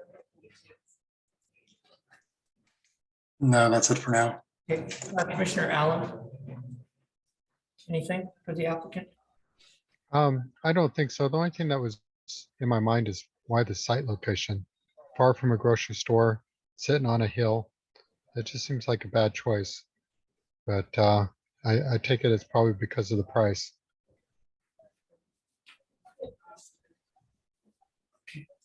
Commissioner Prickett? Is there time for us or someone else to say something in the public? No. That stinks. You didn't offer online testimony, Chair Stephenson. Because I'm a hardworking person here, but okay. Hang on one second. I did not solicit online testimony. I did state if there was anyone else that wished to testify. Specifically call out. Pardon me? You didn't specifically. I did not specifically call out online. Do you want us to reopen? Yeah, as soon as we're done with questions, okay? We'll reopen. I just had like 3 things to add, if I could. Right. Hang on one second. We'll reopen so you can make your comments. Thank you. Okay. My question is that it looks really lovely, but 257th again is a major collector street. And there is no barrier between the apartments other than landscaping and 257th. So my question is, if people take a shortcut through that property to get into town or to 257, it's going to become a pathway and not there won't be any safety for those residents. So I don't see any fencing around to protect those people from people encroaching on them when they're in their car. To me, that's a safety issue because we have people that come in all hours of the night. And if, again, the seniors and the disabled are going to be on the lower floors, those are going to be the ones that are going to be more susceptible to people coming across and breaking in and making, and it's a safety thing for me. It just makes it more open for them and inviting for someone else to come in and take what they have. And again, I think the project's lovely, but that's my worry is the safety issue and as well as parking. And a point of clarification for me, 76% is seniors and persons with disabilities. That's 76% of the studio and 1 bedroom, or 76% of the total. I believe it's studio and 1 bedroom. Okay. And at this time, if you don't mind, we'll reopen to take Okay. online testimony. I move that we reopen to take online testimony. the hearing. Okay, so we'll reopen the public hearing to take that testimony. Just that. Okay. All right, Mr. Selling, go ahead, sir. Thank you for taking I appreciate your guys' time. I'll be very quick. I'm a 3rd generation family out here. The community, the people that are trying to enforce this, that want to do this, brought up some very good points. I just want to touch on it. He said he did parking from 10 p.m. to 1 p.m. Well, there's no one that really lives down there in downtown Troutdale. I mean, there's a couple houses, but it's definitely business. The parking has definitely been beat up. I want to bring up the police station. Police shift change is generally around 4 to 6. It's very hard for me to tell because I leave for work at 4:50 in the morning, but their shift change happens. And I feel that the more cars coming in and out is definitely going to be a hindrance. I also feel that you did bring up, or some people brought up, they're trying to force the issue that we're trying to be in the elderly and we're trying to really help these people. But I know that there'll be younger people in here because they brought up Amazon. Well, the school up the street is already pretty packed. And that is as far as grade school, that is what I'm talking about. They did bringing up a play structure. That's very kind. There's one at the school there, and there's one also up there in Cherry Park. We already have that. I don't feel that they were bringing up 150 to 180 cars on any direction going by Ye Old Pub or also going on to Buxton is even going to make it. The people that are asking for this, I don't think they've actually driven that first thing in the morning. That's just my personal opinion. That line goes all the way to the top of the hill, all the way to Cherry Park. And again, this is just my opinion. I do understand someone else brought up that we need more housing, but it is desired. People desire to live in Troutdale. And I think Troutdale is a great place to live. And I think by bringing more cars and more bikes is the wrong thing to do. People that get a bike, as Pompello brought up, they do not go to his place to go eat. They do not get a haircut. They go up Woodard Road, which is where I live, and they claim they need 3 feet. They take up the whole road. We need less bikes. We need more people. And they brought up the quick bike path. All I got to say is I have a 10-year-old son, and I thought it was a great idea to go on the Springwater Trail. All I was encountered with was nothing but homelessness, people going in the bathroom, needles. I don't think we need a gateway from 257th to over to us. We're talking about left and right. I don't think it's a political deal here. We're not trying to connect. the Springwater Trail to downtown Troutdale. I feel that would just be absolutely awful. Those are just a couple things. I appreciate your time, and I appreciate that everyone said anything, and thank you for listening to me. Thank you. Anyone else online wishing to testify to the application this evening? Okay, hearing none. I move that we close the online testimony to this. that. Okay, motion and a second to close online testimony. All in favor? Aye. Aye. So, and if you'd like to rebut.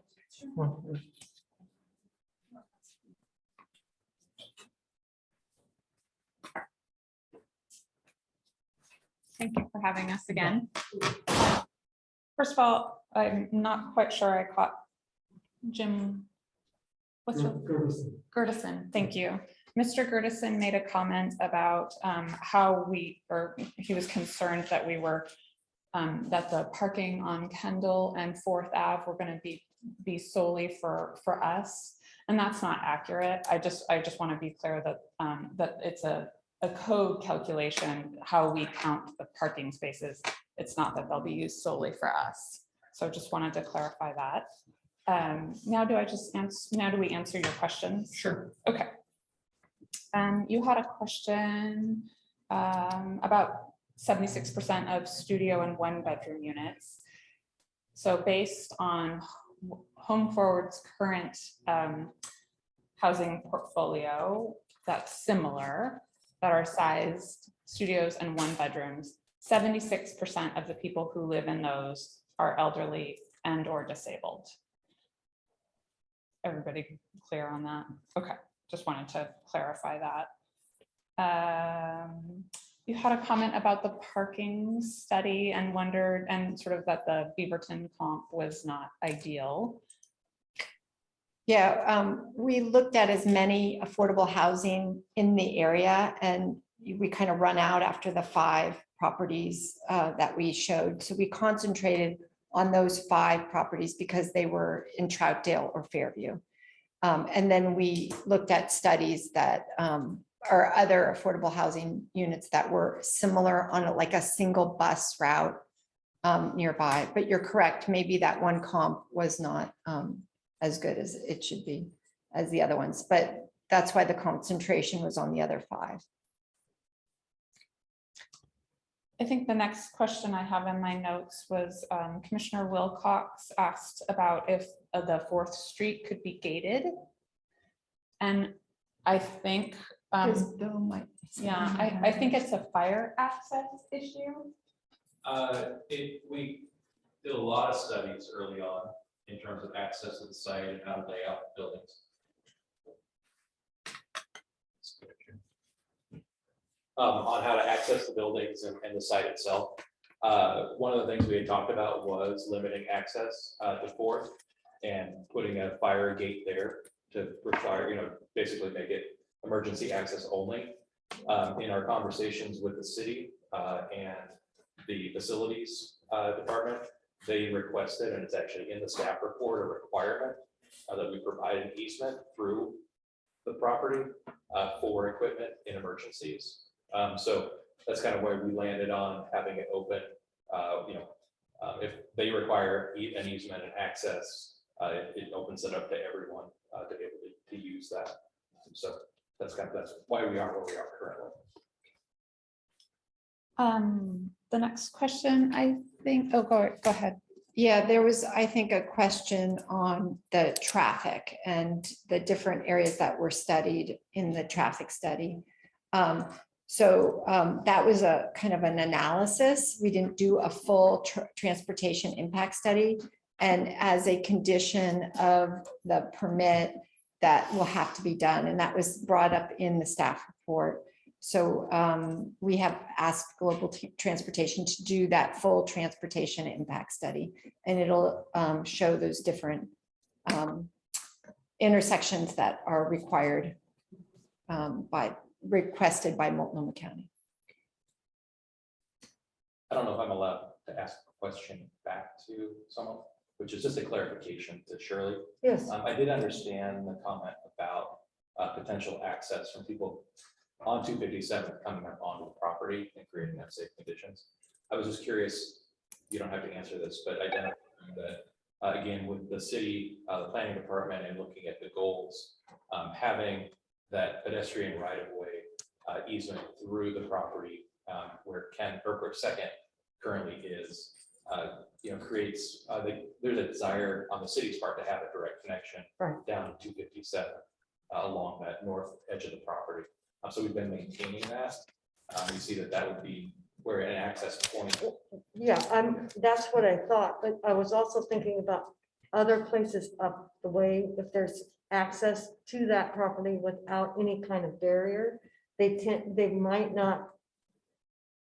I'm not talking, kids take the shortest route. They're not gonna go down to go over, they're gonna go through.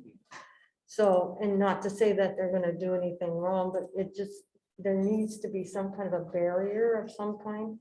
So that gives them, the people that are renting, especially the disabled and the elderly, a sense of security, because if they don't have that sense of security, they're not gonna live there. We looked at doing it like a fence there or a higher retaining wall, but we opted instead for a really dense, thick hedge instead of plantings. So it'd be more like a hedge, like a landscaped kind of barrier instead of an actual fence. Okay, I see where you're going. Yeah. Yeah. Thank you. Any other questions? Commissioner Lehman? I have a question of you. So could a gate on 4th Street not still provide equipment access to the property? That might be a possibility. Again, they had talked about free access in and out from a public works standpoint. So that's where the development and the design went.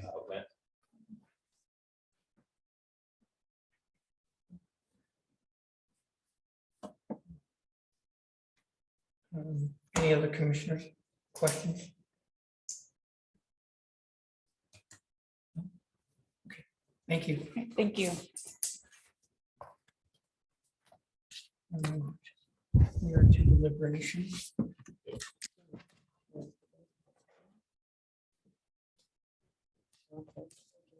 Pardon? You want to close it totally, or do you want to leave it open?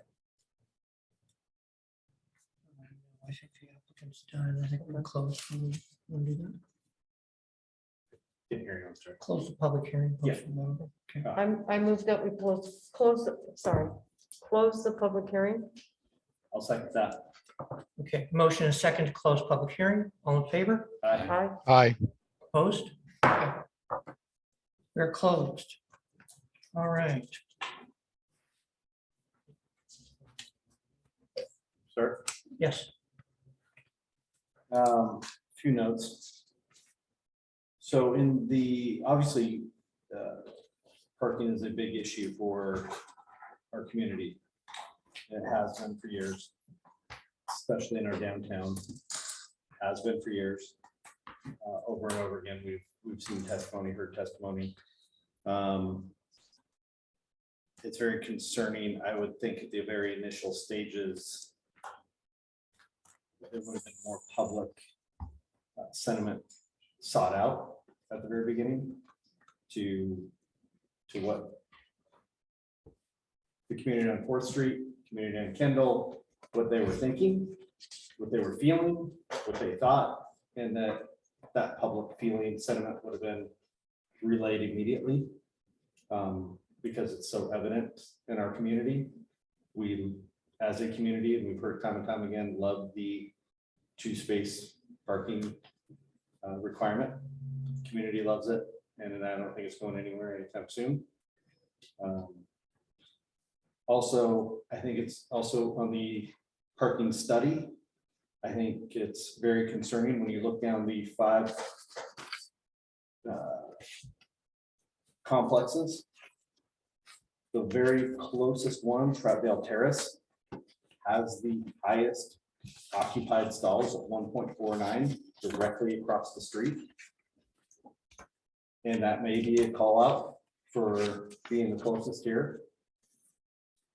I think that's something that we need to pay attention to, being as it's so close to downtown.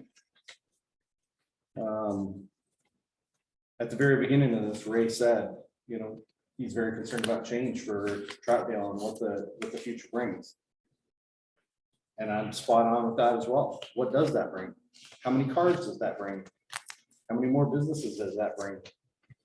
What does this look like from a parking traffic standard in 5 years? And it's very concerning to approve something looking at the overall perspective, asking for a parking variance.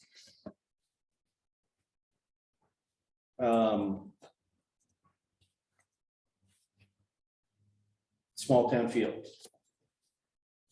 Are we doing right by our community?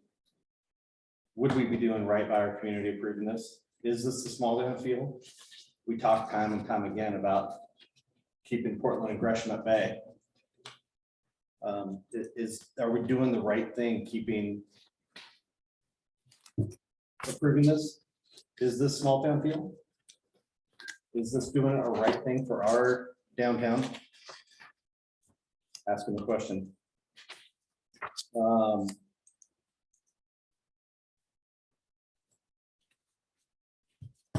I'll leave it at that for now. Thanks. Commissioner Leamy. Then you come back to me. Okay. Commissioner Wilcox.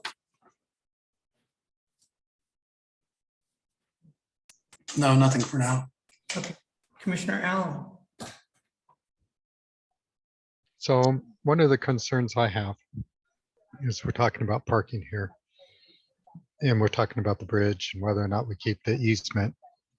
So what I see that the food cart business across the street doesn't actually have enough parking for the number of customers they draw.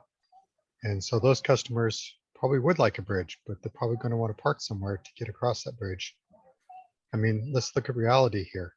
In Portland, it's flat. You see people walking around. Troutdale, it's on a hill. You don't actually see a lot of people walking around, at least not up and down the hill. It's more of a rarity. So then that brings to question, if we use parking that's on the street, where are people who are going to want to use the bridge going to park? That's one concern. The other concerns, well, actually not concerns, they may be irrelevant, but there are a few things that were mentioned earlier that I'd like to correct the record for. And one was the access through the outlet mall. Council actually wanted to go ahead and do that and had approved it. And for whatever reason, the city just didn't do it, even though council directed it. And that was a mistake, but and I don't want to make new mistakes, but I'm not sure what that mistake's going to be. So we do got to think very carefully about what we do and what its effect is going to be. There was another person that had mentioned the property. Council actually wanted to buy the property, and it was going to be for expansion of the sheriff's office. They needed more room. It was going to be for parking, oddly enough, for the downtown area, because there's not enough. Park, city hall, and possibly a fire station in the future, because our response times we're going to get out of whack, and that costs lives. Council was told that we could not bid any higher, and we ended up getting outbid by Sonoma County.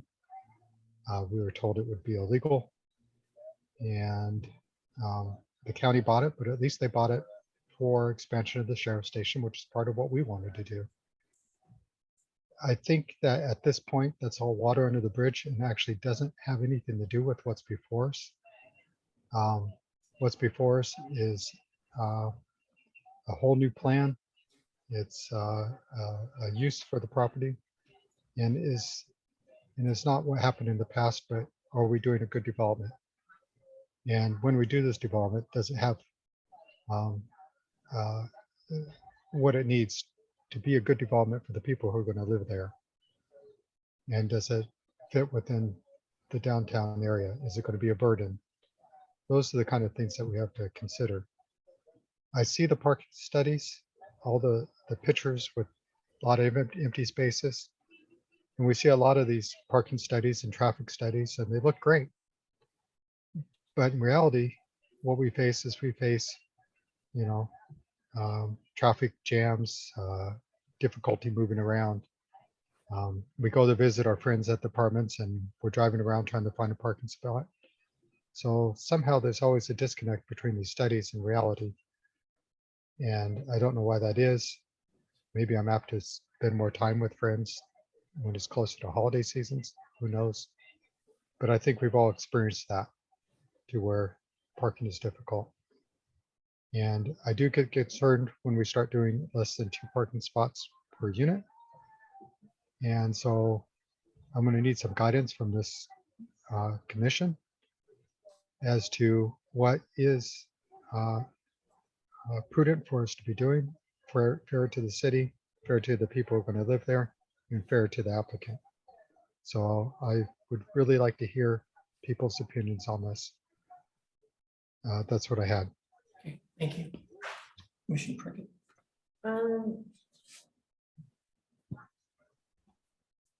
Again, I agree with that we have a standard, which is 2 parking spaces. The project is lovely, and I know we need affordable housing, but the location is not ideal for senior living. I'm a senior, I can say that, and proudly, I'm a senior. There would be no way I could live there, and I walk. So there's no convenience for me or for my age group to live there, because I'd have to go catch a bus, go up to the west side of town or the south side of town to get the groceries I need, because I sure in heck ain't gonna go to Plaid Panther and get. So the convenience for them to be more located centrally where there are more services is, and safety wise, probably better. But it's a great project, don't get me wrong, it's a lovely project. I wish it could be up by my house. If there was a piece of property up there, it'd be perfect. But this piece of property, it just doesn't feel right. Again, it's going to be congested. If you look at all those pieces of property that's going to develop, they say it's going to develop within the next 10 or 15 years. That adds to that. Again, I feel that they need a little more safety because of that. I mean, I could just see a semi come down that road and go through there and end up in somebody's living room. But that's me. I'm one of those that look, and we have to look forward. But again, I don't see, again, I agree with that. If you put that bridge in there that goes across, which Multnomah County does not want, it's just going to add to, again, the parking and the livability of Troutdale. I moved here in 1980. That's our first house, raised my kids here, and I've seen them change. 257 wasn't here when I came. My kids were bused because they lived too far from the high school down Hensley. So, I mean, I've seen a lot of change. There's a lot of good change and a lot of bad change, but along with the good, we have to sometimes do the bad, but we don't have to sacrifice livability. And parking, I can agree. If you say they can't park, honestly, they're going to park wherever they want to park. So, and even if I went to visit, if there's guest parking, guaranteed that parking space is taken up by somebody that's living there. So I've said my piece. Oh, and one more thing, the traffic study. I would like to have the full traffic study. I don't like to agree to something that I don't see tangible in my head.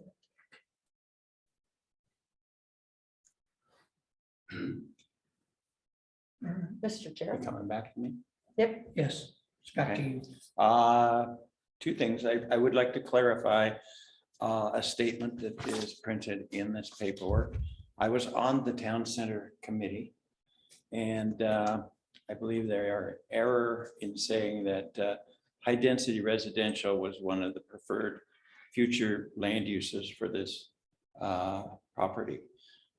I don't think there was anybody on that committee that supported this project. So I just want that in the record. The other thing is, and what I was looking for, why I deferred, is I wanted to get these 5 properties. I'm going to say that Cherry Ridge is probably one of the closest to this now that they lost the Safeway store up there. Fairview Arms, Fairview Oaks are both within about 10 blocks of Fred Meyer's Coles,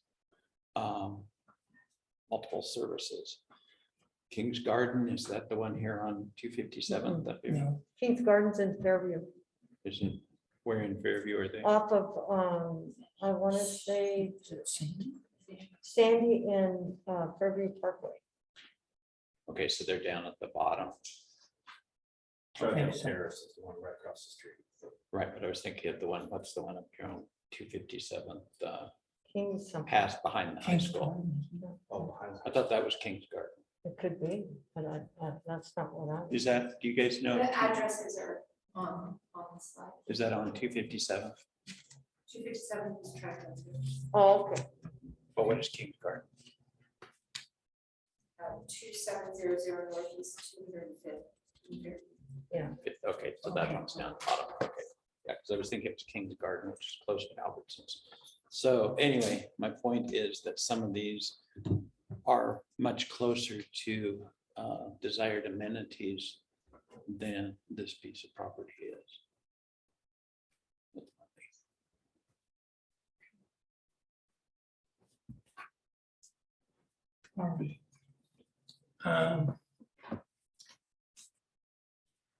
Need to keep in mind a couple of things. We talk about uses of the property and what's going to happen with the property. And I have to tell you, this is one of the uses that the property is zoned for. And that is kind of how it is, whether we like it or not, and whether we agree with it or not. When something's zoned a particular way and an application comes in, we have to view it on the merits that it has. With that said, I think that the parking variance is pretty high. And looking at it, I really have an issue with that. I appreciate the work that was done to do the comparisons, but then I also look at the Fairview project. I'm not trying to pick these apart or anything, but that one is relatively close to Fred Meyer, Lowe's, just a number of other things. And I have to say that, okay, we're looking at 35 seniors and people with disabilities. And I'm not in this business, so I really can't speak from a professional standpoint, but I just think it's a steep hill. And you got to go down the hill to get to the bus. And if you're in a wheelchair, how does that work? If you've got a walker, how does that work? I don't know. But it does concern me, you know, and because I think that the tough thing is you got the chicken and the egg. You got people coming in and then you got services. But the fact now is if you're looking for groceries, you got to go up the hill or you got to go west. And a bank, a pharmacy, anything like that. And I always try to think about where are we with our day-to-day needs that people have? How close are they? Can they get to them? Can they get to the things they need to?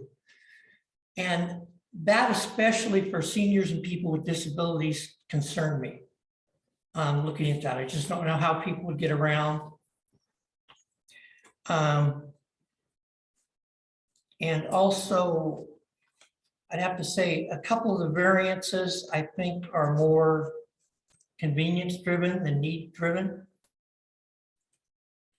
Looking at it, that we have the slope of the property and other properties aren't sloped. If you look at it from a topographical standpoint, there's a number of the properties that have got a very similar slope to them.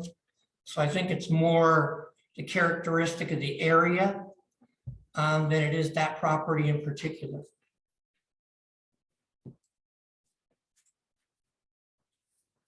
And also looking at, and this is a question I probably should have asked earlier, but I didn't. The size of the windows, okay, we're going quite a bit bigger, but in your renderings, it didn't look like the windows were that large. Are they actually 7.6? Yeah. Okay. All right.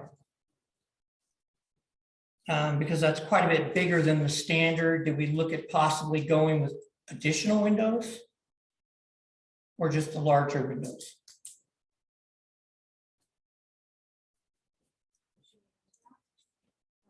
No, that's more of a statement.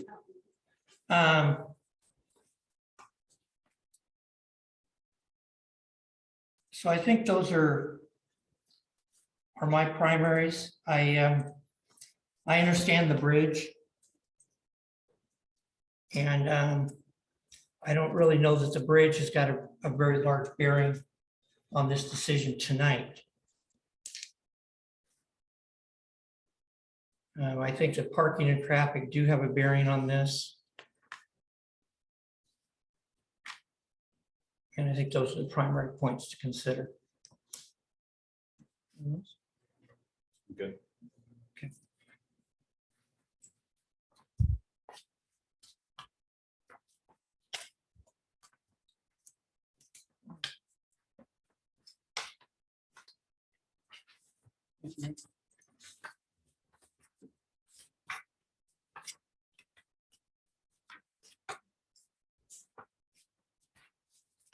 Do I need to find the fact one at a time?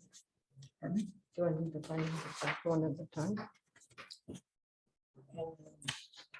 You can propose the findings if you're not planning on editing them. Is there anyone wishing to make a motion based on the findings as written?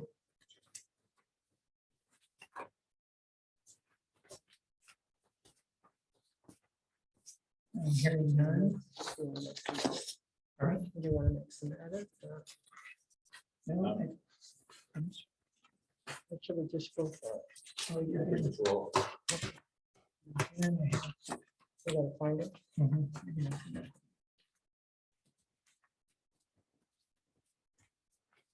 Um,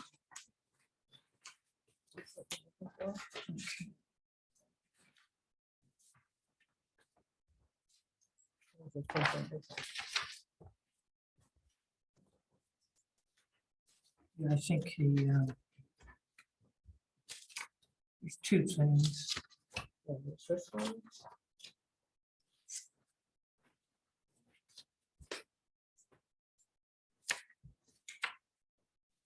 And site design review. Yeah. Okay.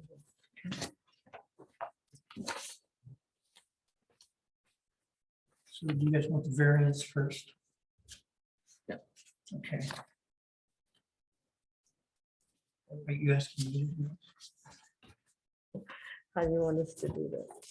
Okay.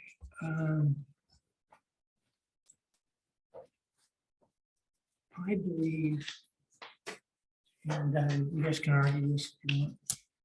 I believe that A isn't met due to the fact that the property is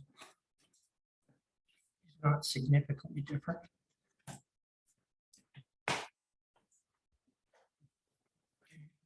It's consistent with other properties, neighboring properties.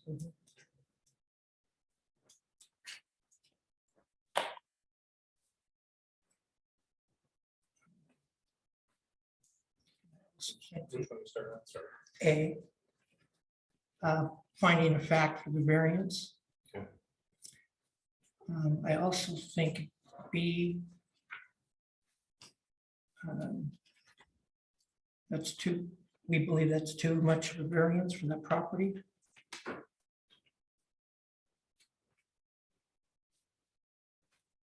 119 for 94 units.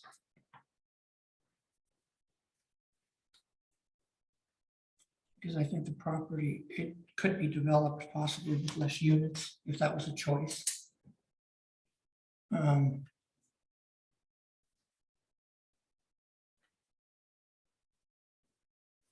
Correct. Right. Okay, those are A and B.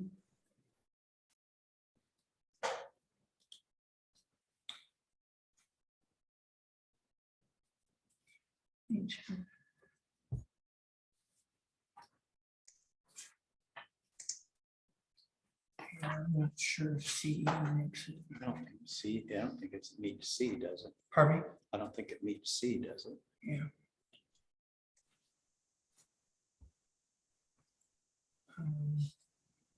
Because currently you have a large potential of spillover.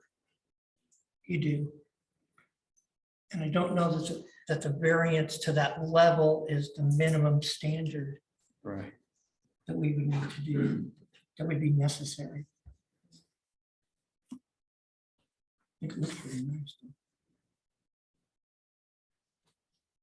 Okay. So what we're saying is A, B, C, D.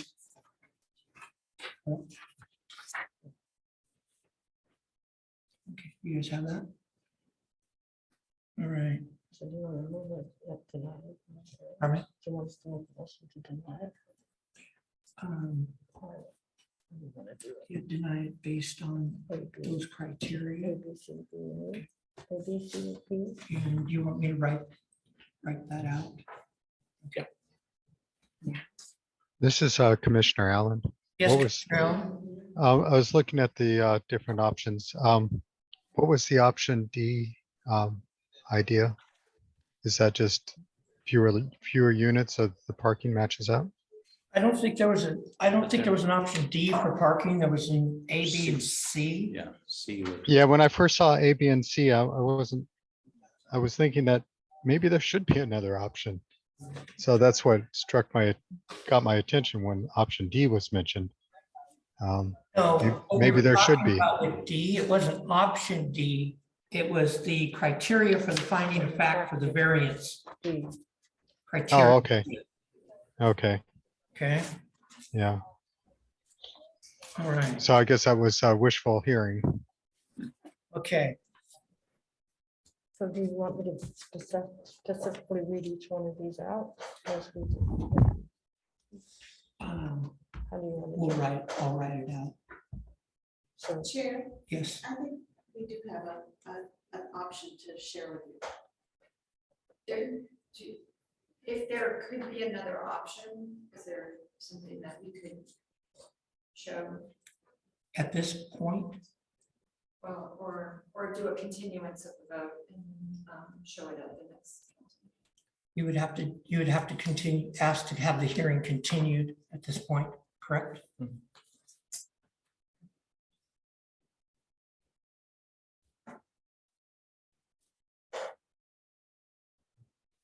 And so if we continue, sorry, can I ask a question? Yes, you may. If Come we- forward. If we continue, if we request a continuance, we can submit new information, not just address the information or the questions that have been asked to date. Is that correct? Yes, because the record would still be left open for that period. Okay, okay, we would like to request a continuance and we will propose option D. All right, and with the date certain, are we looking at September 14th then? Yes, I believe that's the next available date. Okay. All right. In the matter of case file LU 00132022, I'm sorry, Home Forward. The applicant has requested a continuance to the hearing, and that will be set for The date certain of Wednesday, September 14th at 7 p.m. I ask a follow-up question. Yes. If we are going to submit additional information, is there a date by which we need to submit that in order to hit 7 September days, 14th? right? Yeah, by Yeah. the September 7th. September 7th. Great, thank you. 7 days prior. Okay, any challenge to that? No. Okay. Thank you. Thank you. Okay, that hearing is continued. Moving on to other exciting things. You just want to take a quick break? Yes, please. Okay. All right, how about we take Back at 9:45? 45. Okay, we're in recess. Type 4 application, the planning commission will be making a recommendation to the city council for this one, and you want me to read hearing procedure again? Everybody is here from before. Thank you. All right. So at this time, we will open the record for case file LU 00142022, Transportation System Plan Amendment. It's a type 4 application. Take it away.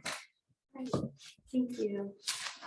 Good evening, everybody. I'm Melissa Johnston, Associate Planner with City of Troutdale. Thank you for sticking with us tonight for our double hearings. Appreciate you being here. Last month, I gave a workshop on this topic, so I'll review just a little bit. But last month at the workshop, I provided an overview of the update, the purpose, the needs, and our process. I highlighted the projects that are proposed for inclusion in the transportation system plan. And we began our review of the red line edits. So we'll continue that work tonight, and we'll continue working from the printed agenda packet that was given out last month. It's also online on the Transportation System Plan webpage and on this page for the Planning Commission hearing tonight. So briefly, for anybody joining us new or listening at home, a transportation system plan is a document that describes the jurisdiction's transportation system, and it outlines the projects, the programs, and the policies that they'll need to meet their needs now and into the future. Usually it projects out 20 years.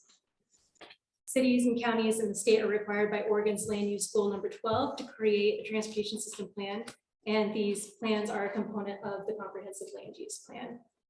So in Troutdale, we rely on our transportation system plan to guide our land use decisions and transportation investment for the next 20 years. Within our plan, we identify specific projects that support our goals and needs, and these are in our action plans and our master plans, and they're divided by transportation system type. The transportation system types that we have in this plan are pedestrian, bicycle, transit, motor vehicles, and other, which is freight and pipeline. In our plan, we refer to each of the proposed projects by an ID number. Each number begins with a letter, and that letter corresponds to the system type. So you will see in your packet and in the plan projects that are named starting with a P. That's a pedestrian project. Starts with a B. It's a bicycle project. Starts with F. It's a motor vehicle project.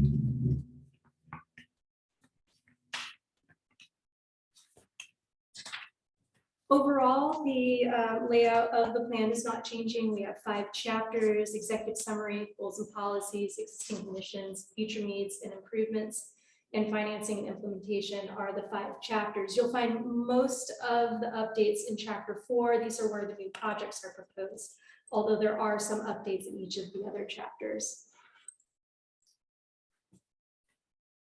The primary reason we're updating the transportation system plan now is because our current plan is the 2014 transportation system plan. And since then, we've had a 2.5, 3-year long public engagement process to develop our town center plan. There are many wonderful projects described in this newly adopted plan that are not yet reflected in the transportation system plan. Again, this bottom photo here in the yellow dotted line, that's showing you the outline of the town center. And that is where our updates are. That's where the town center plan was focused, and that's where the updates to the transportation system plan are focused.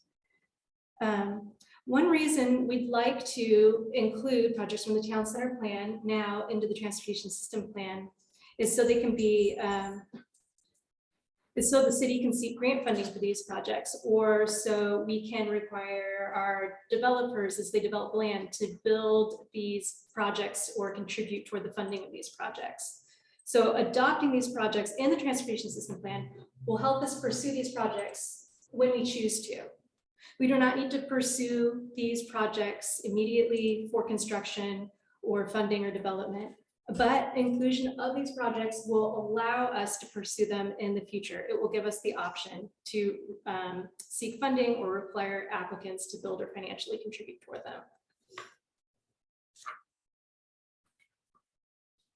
So with the goal being to update the transportation system plan to include town center projects, the process that we used was to work with our Citizens Advisory Committee, also a team of staff, and from both the city and the county transportation department, and from city we had planning staff and public works.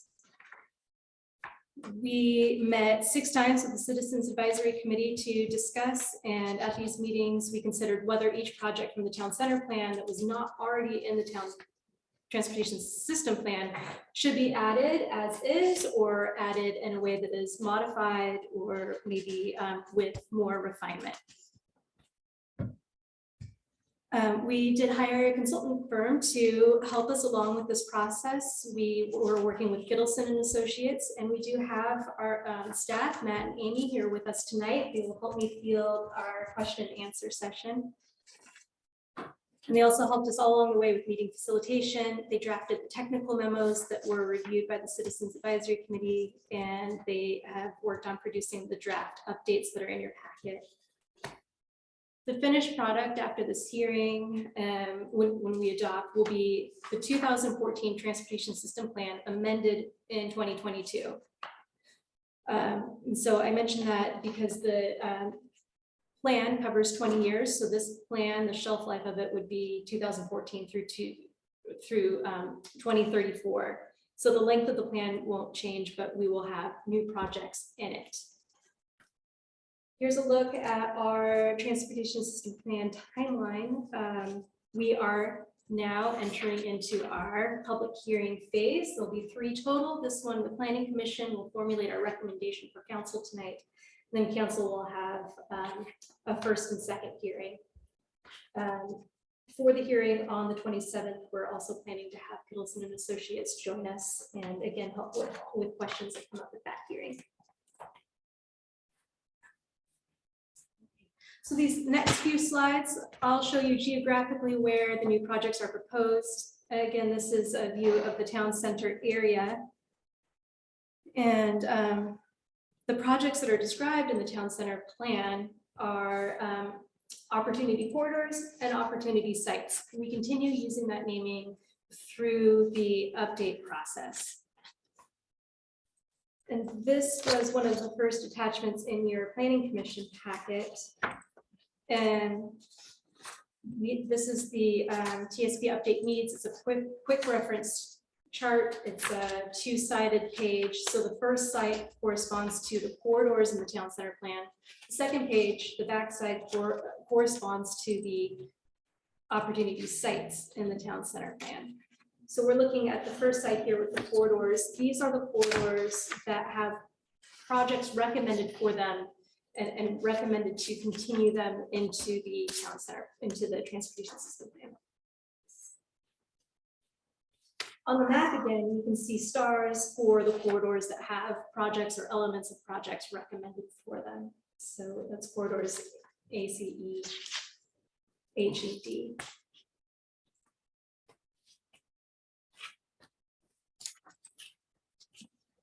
So for the sites,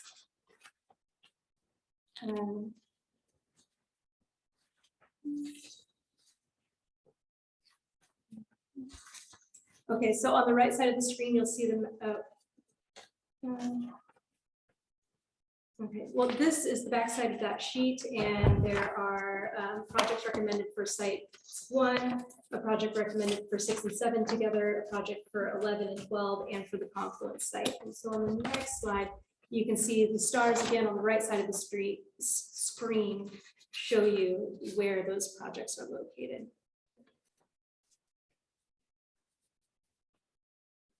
Wanted to briefly go over some of the more recent changes that we've made and a few that are proposed that haven't yet been made. We will be updating the estimated cost of the Second Street Bridge. This came up at the workshop to $2.8 million. That matches what is in our capital improvement plan. There'll be a slight change for project B29. That's just keeping the strike through, and then we'll be adding 2 different projects, one for the Harlow Levee Trail and one for the Sandy Riverfront Trail. Hensley Sidewalk project was struck through because it is deemed complete. Committee member Will Knight was here earlier to speak on Sandy Avenue, and that recommendation to close 1 lane has been removed. Quarter E, Buxton, we removed the project pertaining to making it an experimental street for various electric vehicles is removed, but we are retaining project ideas for on-street bike lanes. At City Council last night, it was recommended that we further add on to the, I believe it's Corridor A, Main Streets on Halsey, further add on that we will adopt those recommendations with Planning Commission and Council input and approval. And 2 of the recommendations from Chair Stephenson I have jotted down yet to make. That's for changing language on policy H regarding climate smart items. Again, to adopt with council approval, and then just changing wording on policy B from coordinate and cooperate to collaborate.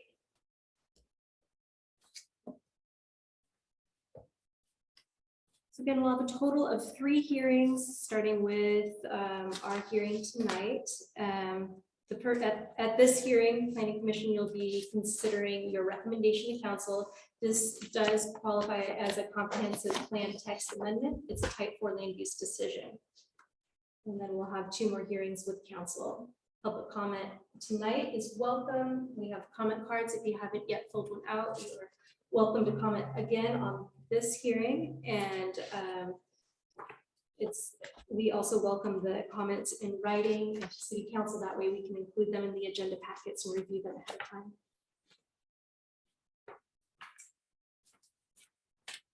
So we will have guests available, Matt and Amy from Kittleson Associates, to help me field questions and answers. And we also have Travis from Public Works is still in the meeting, and he can help answer questions about some of the projects as well. The approval criteria that you'll use tonight is in Troutdale Development Code 6.120. And so Planning Commission will evaluate this proposal based on compliance with statewide land use goals and related administrative rules. The public need is best satisfied by this change, and we'll consider whether change will not adversely affect health, safety, and welfare of the community.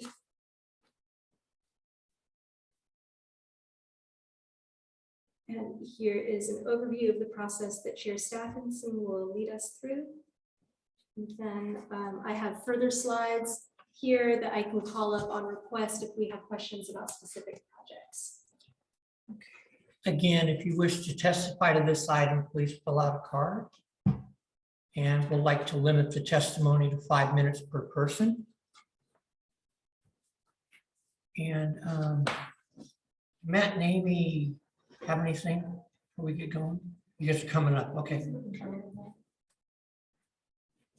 Moving closer to the fire, okay. Is that it for staff? Yes, do you have any comments to follow up now or? Okay. Okay. All right. All right. At this time, I'd like to open the public hearing for case file LU 00142022 Transportation System Plan Amendment Type 4 application. Anyone wishing to testify?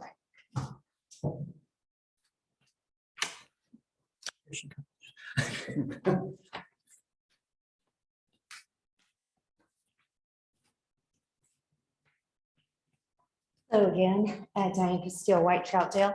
I'm also on the Citizen Advisory Committee, and I'm just going to ask for clarification. So we had a long discussion about the bridge, and at one point we had talked that that home forward, if the bridge occurred, that parking potentially next to the food carts would be used as part of the density requirement for the parking. Is that still the case at this time, or is that not on the table? No, it won't count for them, but I do have some pictures that I can show related to parking. Over there? Yes.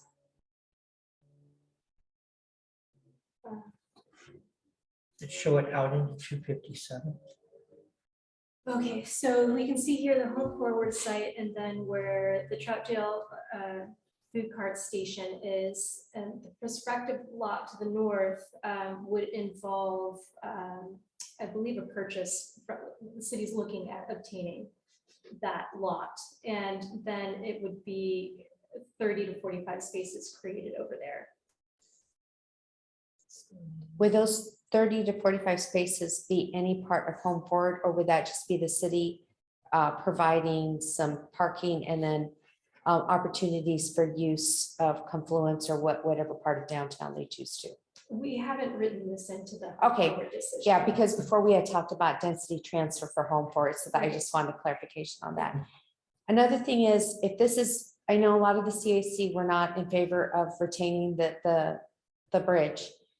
So if the bridge is, if you all decide to keep it in the plan, is there anything, a lot of us on CAC had voiced our opinions that we were more interested in paying for connections to the confluence site than we were for this connection.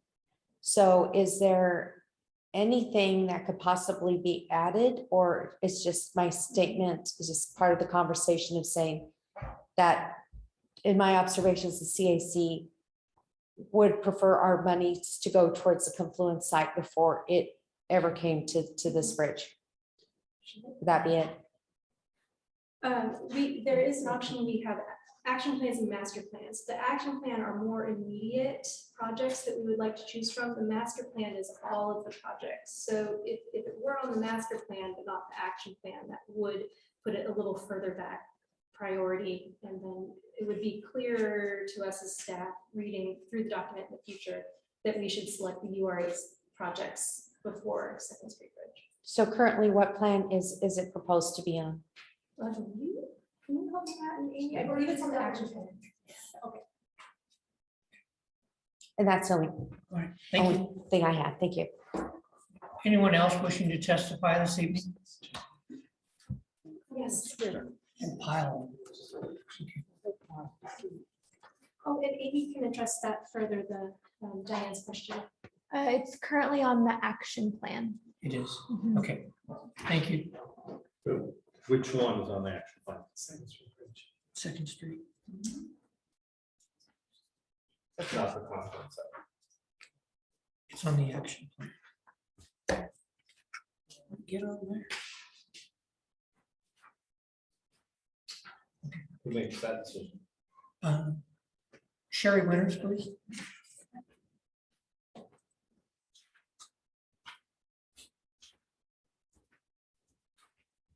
I laugh because I can't say ditto because only Diane went and I know too little about this, except that from a little bit that I understand, when there's some considerations on some stuff, I feel like what Diane said about having some type of ability to get to that other area, the confluence, makes more sense than spending money on a bridge. I also know that I go and walk my sister's dog in the Beaver Creek area. And I'm so sick and tired of that bridge not existing. It got taken out when I could use it, when it was dilapidated and broken, and I could still find my way across it. At my own peril, maybe, but I could just still do that. And then it got cut apart and just left. Basically, you know, some parts of it got taken out. And that was disappointing to me. And there's a lady in that neighborhood that walks her 2 dogs down there, and she's an elderly lady that walks down there, and she cuts across the river with her dogs. And she said she just so wished that they would do something about that bridge. So I feel like sometimes we start throwing money at something and we haven't addressed this. That bridge down there has been an issue for years. And then it finally got cut out, and it's still been, anyway, that. And then I'm an avid bicyclist. And when I hear things like somebody's talking about putting a bike lane up Buxton, I think, why are we wasting money on signage or anything on that? I just go that way that you guys talked about, single laning or whatever. It doesn't need to be single lane. There's hardly any traffic on that road anyway. We ride up and down it. That's the way we get when I get back up on the hill. So I personally think that, I don't know, I feel like we throw money at things that we shouldn't, or maybe things aren't being considered well. Yes, a way to get there. I'd rather not ride, you know, in front of the mall and underneath the freeway to get over and around the airport. I rather, if there's another way, I would take it that's less traffic. I mean, that's the way we go. I don't know if that guy that was on earlier complaining about people riding, I don't ride, we ride single. Anyway, okay, that's all I have to say, I think. Thank you. Did we just pull? I think so. Okay. Yeah. Shelby Stapleton, please.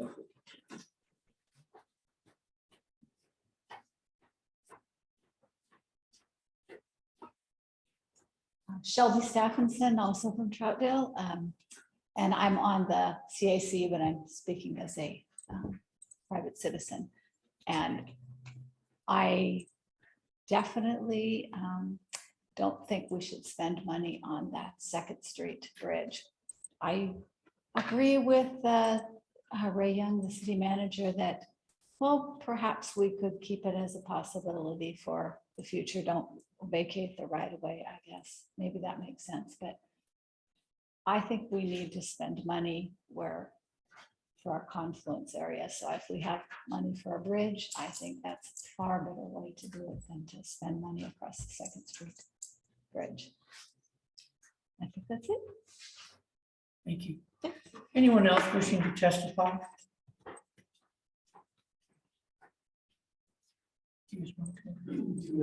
Provide some clarification. Sure, yes, please.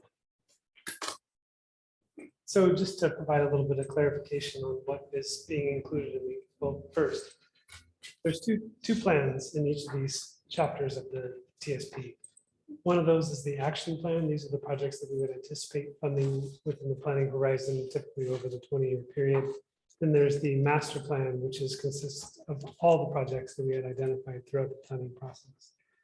So again, action plan, sort of that near term, like to fund projects, master plan more in the long term outside of the planning period. The 2nd Street Bridge was included in the action plan. So that was something we were intending to fund early. But there was also 2 different connections to the confluence site. One was a pedestrian and bicycle bridge connection, which is also in the action plan. The other one is a motor vehicle connection, which is just in the master plan. So we have both ped bike bridges on 2nd Street and the one on the confluence site are in that action plan, and just the motor vehicle connection to the confluence site is in the master. But to clarify, your vehicle connection to the confluence site is 257 Drive, right? Going around the outlet mall? No, this is the one that would extend over the rail line, and I believe it's on It's corridor H on the screen. Okay.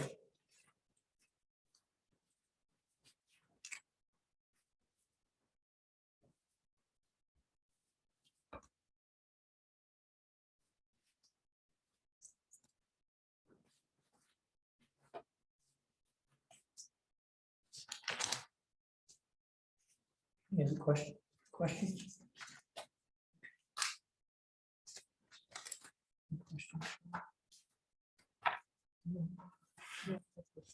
Okay.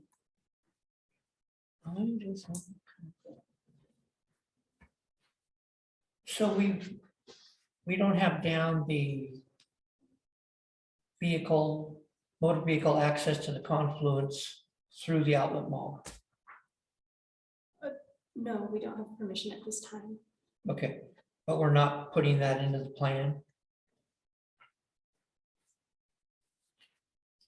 as a possibility. Kind of like the bridge is a possibility.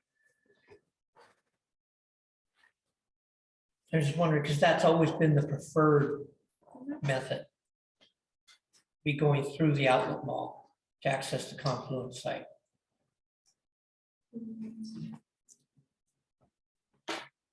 So there is projects in it's just in the master plan, so the larger plan for motor vehicles that improves the roadway connection that goes around the outlet mall. Yeah. There is no project that goes right through the middle of the outlet mall. Okay, there was. Sounds Yeah.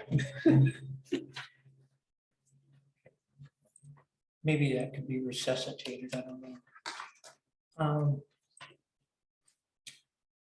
And then the other question is, okay, and I think this is more for staff.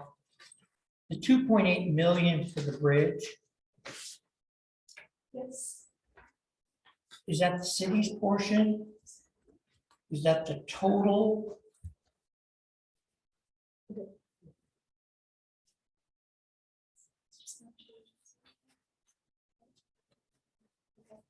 It actually is, the connection to the outlet mall was in the previous plan and it remains in this plan.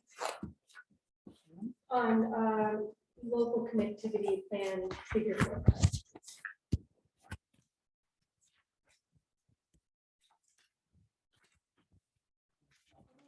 Listed in one of the tables too, shouldn't it? If it's not.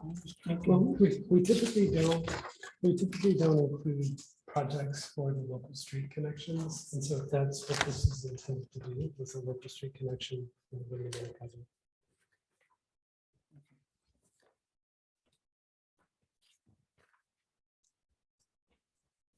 I was looking for it. That's my fault.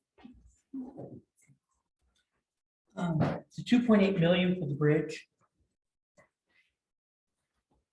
That number would be the city's portion. No, that is the amount that's adopted in the capital improvement plan. And there's a cost share specified in the capital improvement plan. So what's cost share? Um, Who pays for that then? The way it's adopted in our capital improvement plan says that 15% would be the city share, 60% would be adjacent property developments, and the remaining would be from the metro local share. So the $850,000. It's through a grant that we are earmarked to get money for. Would go toward it the way the capital improvement plan is written now. Well, maybe Travis, would you be able to help me out with that question a little more? I think maybe you participated in the council hearings.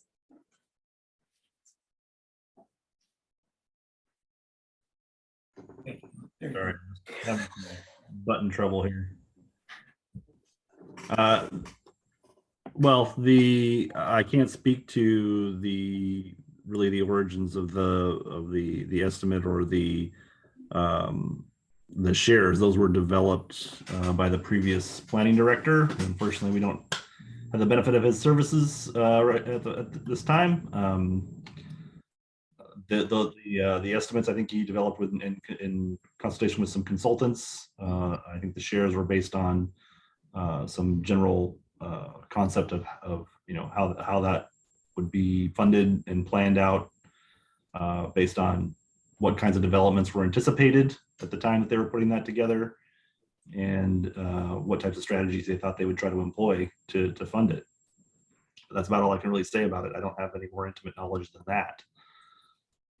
I can say that, you know, as far as the shares, if the adjacent property development share, there isn't really an opportunity to get that as an exaction in my mind.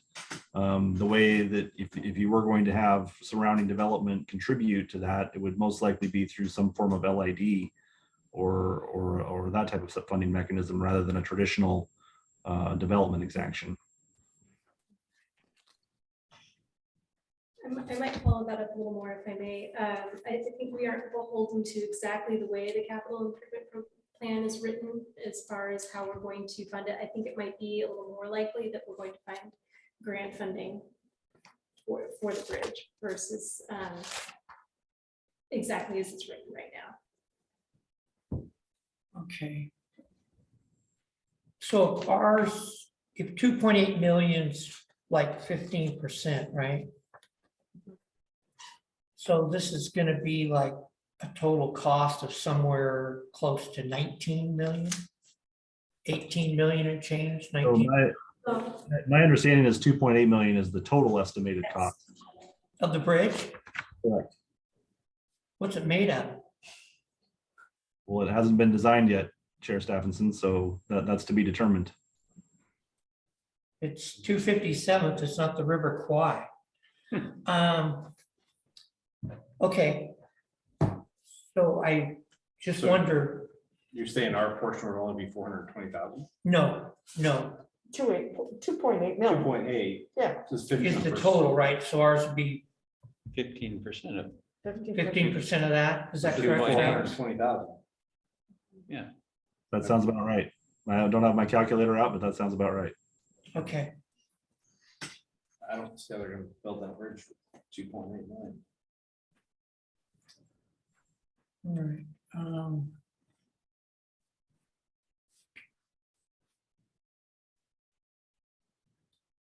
Yeah, I just wonder about that. And the county's not on board with that, correct? Is my understanding. No, they are working with us on it. Okay, on funding, No, not On building Right, it, on because they don't want. it. design. design, building, intergovernmental agreements, the steps that are necessary to work together on a project. And we would envision, you know, certainly the way I would envision that is that the county would have a role to play in the operation and maintenance of the bridge, probably through some sort of intergovernmental agreement. And, you know, most likely they would be look to get some sort of funding from us to do that. But the city does not have a bridge unit. We don't own or operate any bridges presently, unless you count pedestrian, you know, small pedestrian bridges like in the parks and trails. So, you know, we would need help from the Multnomah County Bridge Unit to operate and maintain a bridge like that. And we early on, that was one of the key issues that I discussed with both our planning staff and the county, is that if this were built, we would be looking to the county to assist us with the operation and maintenance of it. And there are different ownership models that could provide that. You know, the city owns the bridge and contracts with the county to operate and maintain it. The city dedicates the bridge to the county and then throws in, you know, some sort of money to cover the cost of operation and maintenance. All that would, you know, it would all be to be determined. At this point, it's a concept and a concept level estimate. It's disappointing just that we're talking so much about the Second Street Bridge and not enough about the Confluence Side Bridge. We keep coming back to this one, but community and everybody else tells us that the other bridge is going to be more important to the community. But we'll keep coming back to focus on this. We do have another bridge, but I also would like us to look at the 257th Way access. Because I think that, in my personal opinion, that's more important than the Second Street Bridge as well. I think the bridge can get built. I don't know about 2.8 million. I know the county's less than doing cartwheels over the whole project. Their feelings are that it benefits directly some properties that are adjacent to the bridge, which is something that they typically do not fund. And I understand you're not looking so much at county funding, you're looking more at regional funding to do it. But I think as we get closer, we really have to look at that, who's paying what and who's covering overruns and things like that. But they also had a concern about seismic issues, because that is a major truck route. Yeah. And so, Well, I think Ms. Johnson's right. The county's trying to work with them, but the county's got some flags, I think, at this point. so I think it should be maybe on the master plan and not on the action plan.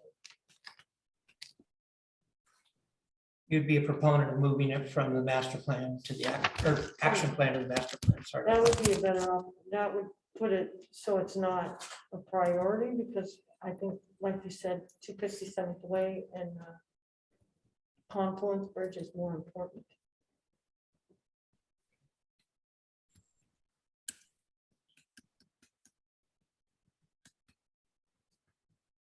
Commissioner Lehman? I was just agreeing. Okay, It should be moved off of there. Agreed. all right. Any Commissioner Allen, any disagreement there? So question. On this, on the Second Street Bridge. Once the parking problem is solved, like let's say they get that property and they get more spaces, then I question, I don't know why that is such a concern anymore. I'm failing to understand. Well, I think it's more of a long-term concern than a short-term concern, would be my guess. And the other thing, this is predicated on Home Forward doing that landing easement and dedication, if I'm right. This is Right. predicated on that happening. And definitely, I think the confluence should take priority. I'm not saying we shouldn't do it, I just think that should be better served as a further out. Than we have other projects that are needed to be done first. And I think there could be a need, but if you look at what we're talking about the Seretti property, we're talking about some of the properties on Halsey. And although some of those are under construction, I think the major ones are going to develop post-conflict. Right. Would you guys agree with that? Yes. I don't know that I can speak to what's going to get developed first, but I know that those were certainly part of the discussions with the town setting plan and the order of development versus infrastructure improvements needed to support that development. That I would just say, Chair Stephenson, I mean, it's anybody's guess, right? Those private properties are privately owned. They, at any point, the owner of that property could decide it's time to cash in and sell it to a developer that wants to move on it right away. Or they could sit on it for another 20 years. That's all up to the sort of whims of the property owners. That's correct. You never know. I'm just thinking, we're out there peddling the confluence pretty heavy. So I'm just hoping that we get, somebody reeled in and that thing's rolling sooner than later. But you're right, you never know. And just a note, for your consideration, this is neither intended to be a positive or a negative. Just a practical note is, if you were to move this out of the action plan to the master plan, what that would do is prompt staff during the next CIP update to propose that be taken out of the Second Street Bridge, be taken out of the CIP. I mean, that presuming the council were to concur with your recommendation and move it to the master plan, because that would basically mean we don't really reasonably expect this to be done within the next 20 years. That's kind of what you're saying if it's in the master plan, but not in the action plan. So That being the case, the CIP, tends to look at a horizon of 20 or so years. If that were to move back to the master plan, the next CIP update, we would most likely propose staff to take it out of the capital improvement plan to be consistent with the TSP. But reality is, it's not, I mean, it's a 20-year plan, but we're already, how many years? It ends in 34 and we're already at 22, so it's only 12 years left. Right, so it's kind of a 12-year plan, So in the next, right? Yeah. Yes. No, that's a good point, Travis. Thank you. All right. Anything else? Dan?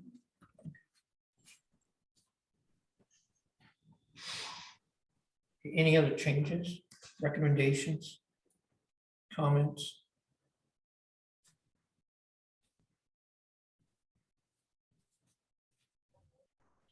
This is Commissioner Allen.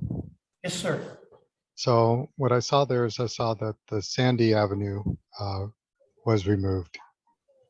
Yes. Correct? Yes. Okay. That's one of our best snow routes. Mhm. When it snows, you're sledding down Buxton, or you got the choice of Sandy Avenue, which gives at least a chance.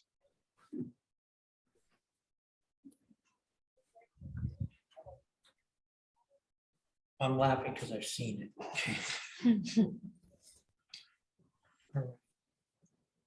Before we move on. Yes, sir. I wanted to just reiterate a couple of points that Melissa made earlier. I think they're pretty important when you're considering the transportation system plan. I've got them written down here, so I'll try my best not to read from this, but just a few things. One, the transportation system plan is intended to identify projects that are needed to address gaps and deficiencies within the existing transportation system, as well as support growth over a 20-year planning horizon. However, and this is the point I think is most important, particularly for something like the Second Street Bridge, this does not guarantee that the project will be funded or completed within that planning horizon. They're stating a preference, they're stating a priority, doesn't necessarily guarantee. I know we spend a lot of time in these types of meetings debating about projects in the TSP, but ultimately they're there, like Travis says, to populate the capital improvement plan and to, again, state a priority, but they're not a guarantee. That being said, they do help the city, and Melissa stated this earlier, that they do help the city pursue funding for those projects. Not just in the capital improvement plan, but in an increasing list of different grant opportunities that are coming out of at the federal level, at the state level, and now in some cases at the local level. So I think I just want to reiterate that there are a lot of new funding opportunities that are coming in, and having projects like the Second Street Bridge, and whether it's in the action plan or in the master plan, I think in either case, it would be the type of project that a lot of these grant opportunities are targeting specifically, enhancing bicycle and pedestrian connections, and so on. Okay. If I could expand briefly on, that's a great comment, Matt. I mean, one thing to consider, I guess, when you think strategically is, in general, the priority may be the confluence connection. But when grant opportunities become available, they don't always align with the projects that you want the most, because different grants have different criteria. They have different project types that they're aimed at. So even though they say there's this $3 million grant out there, even though you might rather do the confluence project or some other project with that $3 million, that grant may not be available to that project, but you may be available to the Second Street Bridge project, because it meets it fits that grant, right? So sometimes the types of grants that become available affect the sequence that projects get funded, because project A just doesn't align with that grant, but project B does, and that's the grant that's out there right now,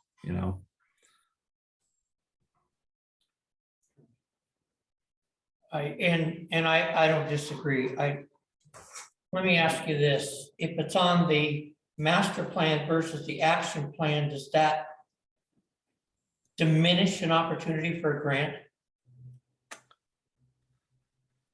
Well, that's hard to say. But I think where it might most directly affect that would be, as I said earlier, if something were moved into off the action plan, then that would most likely prompt staff to propose that it be taken out of the CIP, so that the CIP is aligning with the action plan, right? Because the CIP is sort of a 10, 20-year type of horizon where you're creating these project lists, and the CIP is one of the primary things that gets looked at for all kinds of grants. The TSP is important too. So if it was out of the CIP but still in the master plan, would that show enough commitment, I guess, by the city or enough seriousness by the city about that project to a grant reviewer? I don't feel like I'm a very good judge of that. Grants aren't really my wheelhouse, but I think it helps if it's in your actual CIP, because your CIP is sort of like your primary project prioritization document that brings everything together. Yes, I should follow up. I feel like I steered us toward the master plan, and maybe that was not a good steer. If we leave it on the action plan, there's other controls and input opportunities that we have. Usually when we seek a large grant, we'll evaluate a number of projects at the same time and take input from different planning commission, also city council, to seek permission to go after a particular grant for a particular project. And if we're spending city money toward it as well, doing a match, that will all require public conversation. So I think that if it's on the action plan, that's not necessarily just a free pass to go pursue it. There'll still be further conversation. We'll still be able to select from the menu of options that we have in the transportation system plan. This is Commissioner Allen. Yes. So can you tie projects together? So on the Second Street Bridge, I would be against it in our current state, right? But if one were to add 30 to 35 parking spaces nearby, it starts to look like opportunity. Although I wouldn't want that to distract from our confluence. You can't tie them together, can you? No. Okay, thanks.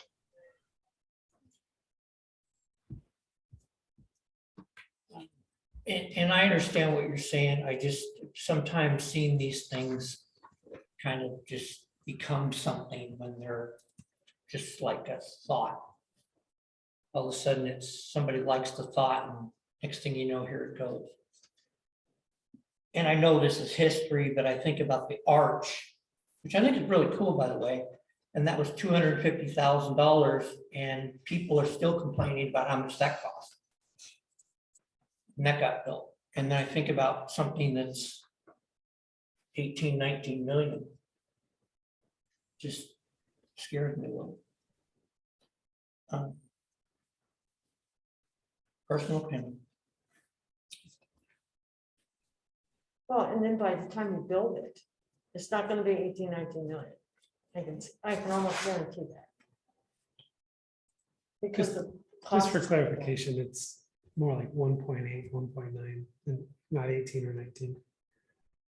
No, total. Total. It's Eventually. total. It's still total. The capital improvement plan, I think, is stating the Second Street Bridge is $2.8 million total cost. Correct. Is it made out of plastic? So we're paying 400,000. Correct. Build that bridge, okay? Now. Okay, so one across there. 2.8 total. Okay.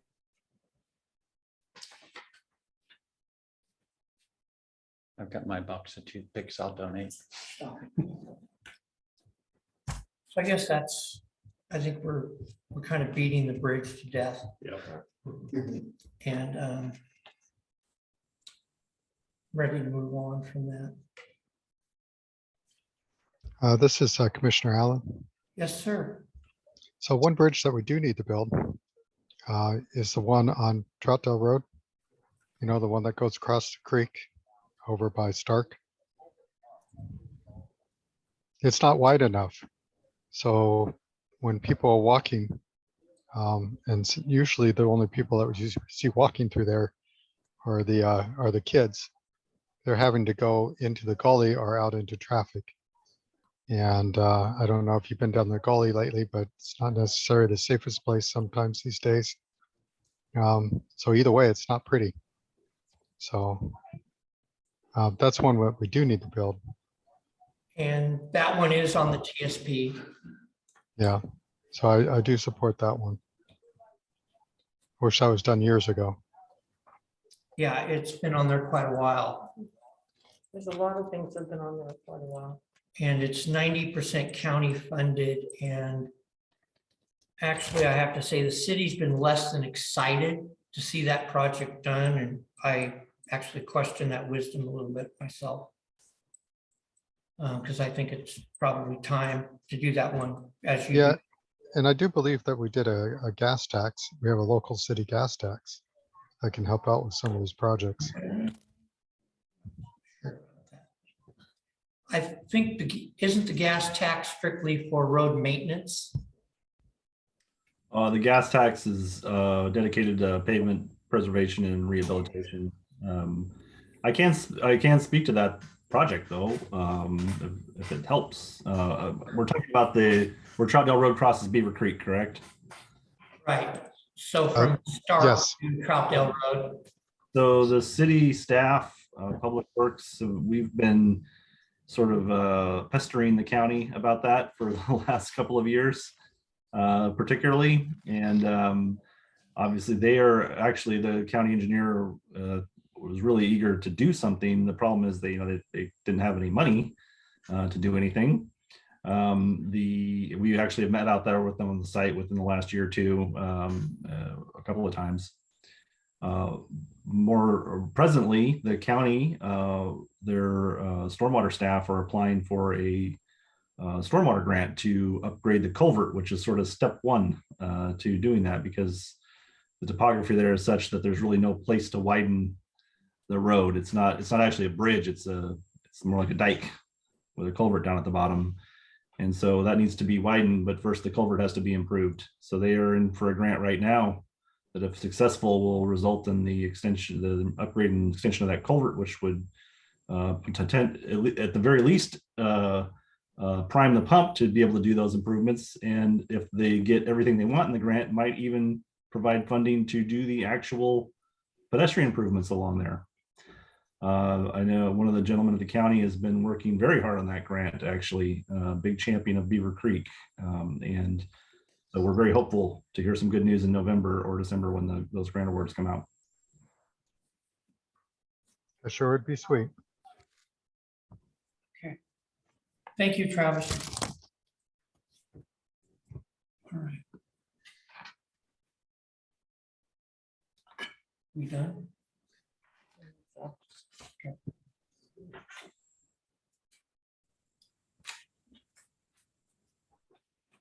We ready to move this on? Good. Okay. I think we beat it to death enough. I think everybody's ready to go home.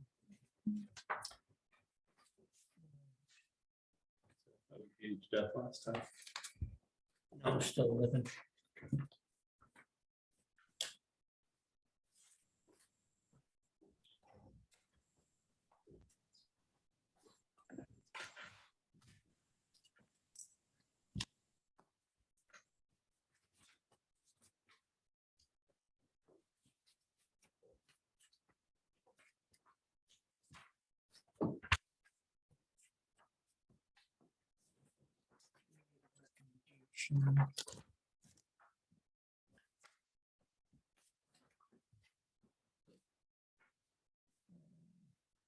Move the TSP forward with any edits we are proposing.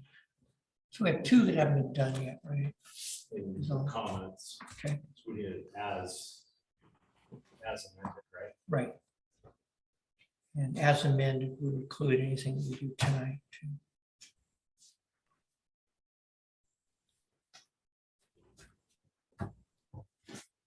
Okay.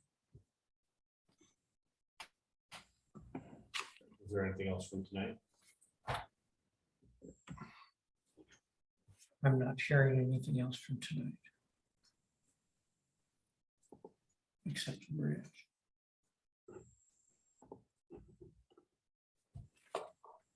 Do we want to move the bridge off? You take that as a separate motion if you like. Okay.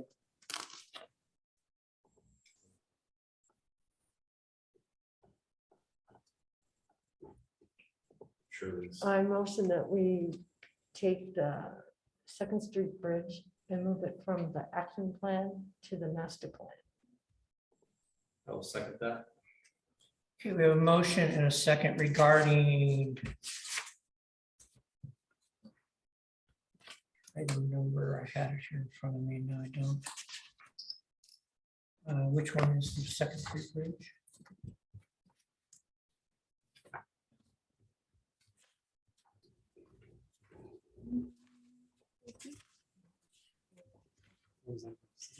P43 is the project, is that? P43, Mhm. okay.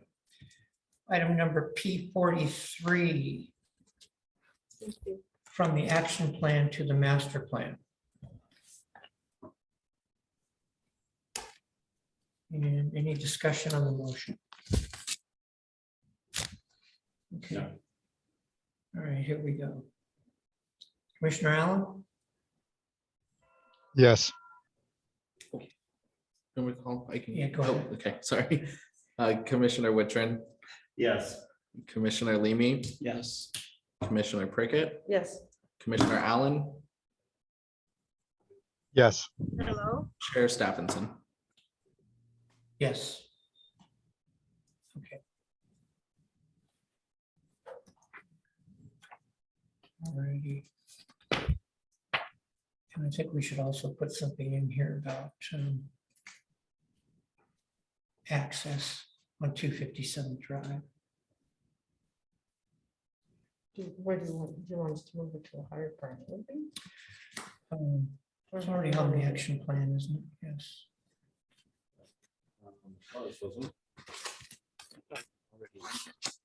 Yeah, it's in there, but not a direct access. Oh, I see. Okay. I think that still needs to be explored. P17. Yeah.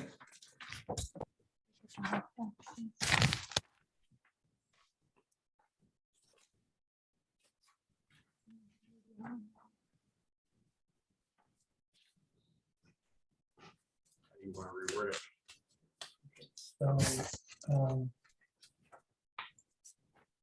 the access would either be 257th Way or direct access to the confluent site. Okay.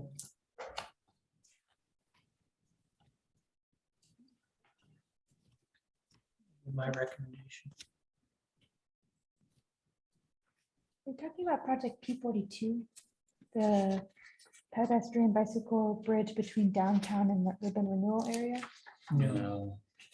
257th in the urban renewal. It started out as a direct access, and then it went to 257th Way, kind of wound around. And I think we need to go back and look at direct access again. Access through the outlet mall. As an option. I think both of those need to be explored. It is on the local street connectivity plan, figure 4.5, but it is an important project for Troutdale. And perhaps it does merit being additionally in an action plan. Would that make sense to do? Yeah. Okay. I just like both explored. Okay. To amend that, or we could, Unless there's, I think we're all okay. with that amendment. Yeah.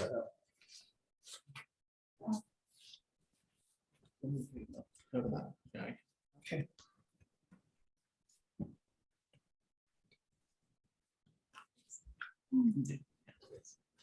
Nice work.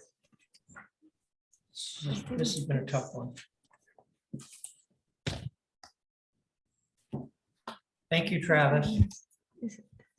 Absolutely. I was just looking at the, for what it's worth, the connection from to the confluence, I think, is in the current motor vehicle master plan.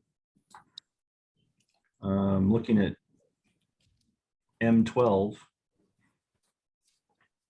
then 257th way to the urban renewal area. I believe that's what it's referring to. Yeah, Remind me which page, Travis, please. That's gonna be on, Let me scroll down here. Page 4-35. This is this. yeah, M12 is extend This. 257th way to the urban renewal area.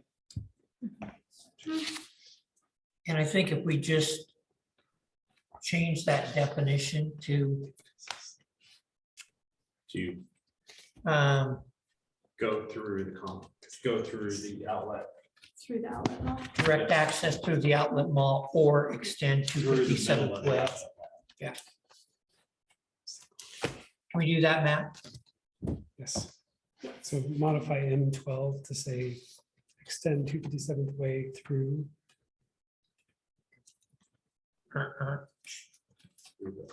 Yeah, right through the middle. The middle, not around. This is Commissioner Allen. Yes, sir. So I do like the idea. I was for it earlier. Here's what we ran into. When the property owner was for it and willing to work with us, it was easy.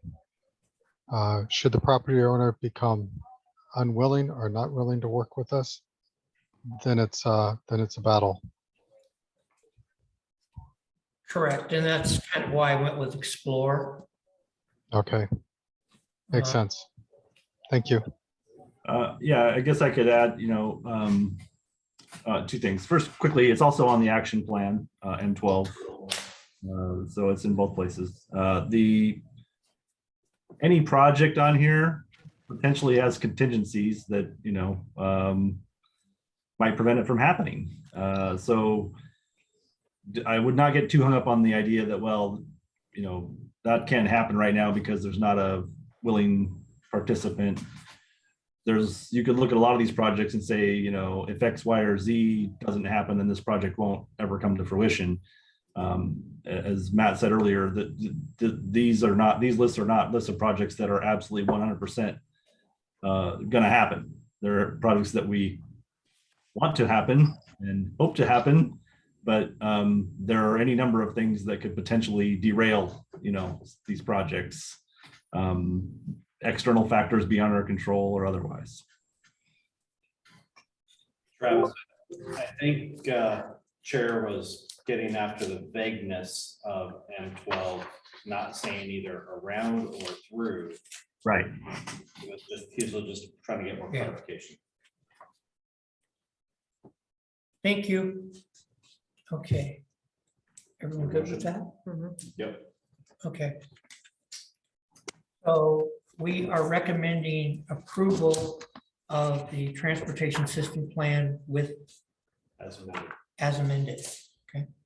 Chair, I'll make a motion that we approve the recommendation for LU-0014-2022 transportation system plan amendment as amended for city council. I'll second it. Okay, we have a motion and a second to approve case file LU-0014-2022 transportation system plan amendment as amended. Any discussion on the motion? Mr. Lopez. Commissioner Wittrin, Yes. Commissioner Leamy, Yes. Commissioner Prickett, Yes. Commissioner Allen, Yes. and Chair Stephenson. Yes. Okay, that passes. And thank you, staff, and thank you, Kittleson. This one's been a lot of hard work, and it's just because everybody cares. So thank you for your patience. All right, moving along. Staff, do you have anything for us? I don't, no. Would you like to announce our new staff hires? For staff Oh, comments? yes. Sure, do that for us. Sure. Okay. Yes. That's okay, that's okay. We have 3 new staff people in our department. There are 2 that have started already and 1 starting September 19th. We have a new planning admin assistant. Her name is Chris Ann. She started a few weeks ago and she's doing well. She's starting to help out with all the planning side of things and get these guys caught up. We also this week welcomed in a new permit tech. We stole her from Wood Village. Her name is Erica. So she was a permit tech in Wood Village. So she is doing wonderfully and we're so happy to have her. And then we have a new director hire starting September 19th. His name is David. He is local and is in a director role right now. So it's kind of a lateral move for him. And we are very excited to have him join us in a month. And we will be potentially fully staffed at that point and ready to roll. Thank you for that update. You're welcome. We're excited for your hires, and I just want to say, I think staff has done an outstanding job of keeping the wheels on things. Not only keeping the wheels on, but trying to move it forward in a very difficult time. Yes, I would agree with that. So thank you. You guys have put in a lot of extra work and it does show. Yeah, they've done a great job. Thank you. Yep. Anything else? No? Okay, Commissioner Lee. We do have a public safety and equity meeting next week. If any commissioners have anything they want me to bring up during that meeting, public safety is always an issue. Please let me know. Feel free to email me. Okay. Might do that. Okay. Commissioner Allen, anything? Yeah, I did want to explain. So the Second Street Bridge, if there was parking, I would actually be in favor of it. However, I voted to move it to the master plan for 2 reasons. 1, public comment, and 2, I know it will compete with other priorities that I consider higher. Okay. Thank you for clarification. Commissioner Pritchett. No, I just want to thank the staff. This is like the best reading for me, because if I have to read it, I usually read it twice anyway, but it was easier for me to read. So thank you. Thank you. I appreciate it. All right, with that, I want to thank staff. This was a lot of work to prepare for this meeting. Appreciate it. Thank you, Kittleson. You guys have had a rough ride with this update, and I appreciate your patience. And I want to thank everybody that was here this evening for taking the time to be here and getting involved in the community and your patience through the process that we go through. And thank you, commissioners, for your effort and your homework and your research that you do. And with that, take a motion to adjourn. Chair, I'll make a motion to adjourn this evening's meeting. I'll second. All in favor? Aye. Okay, Aye. adjourned. Thank you. I want these. You know, something you've already talked about, I'm sure. Right. Terms of the bottom of Well, 257. I don't. From Multnomah County. I don't have a Yes, that's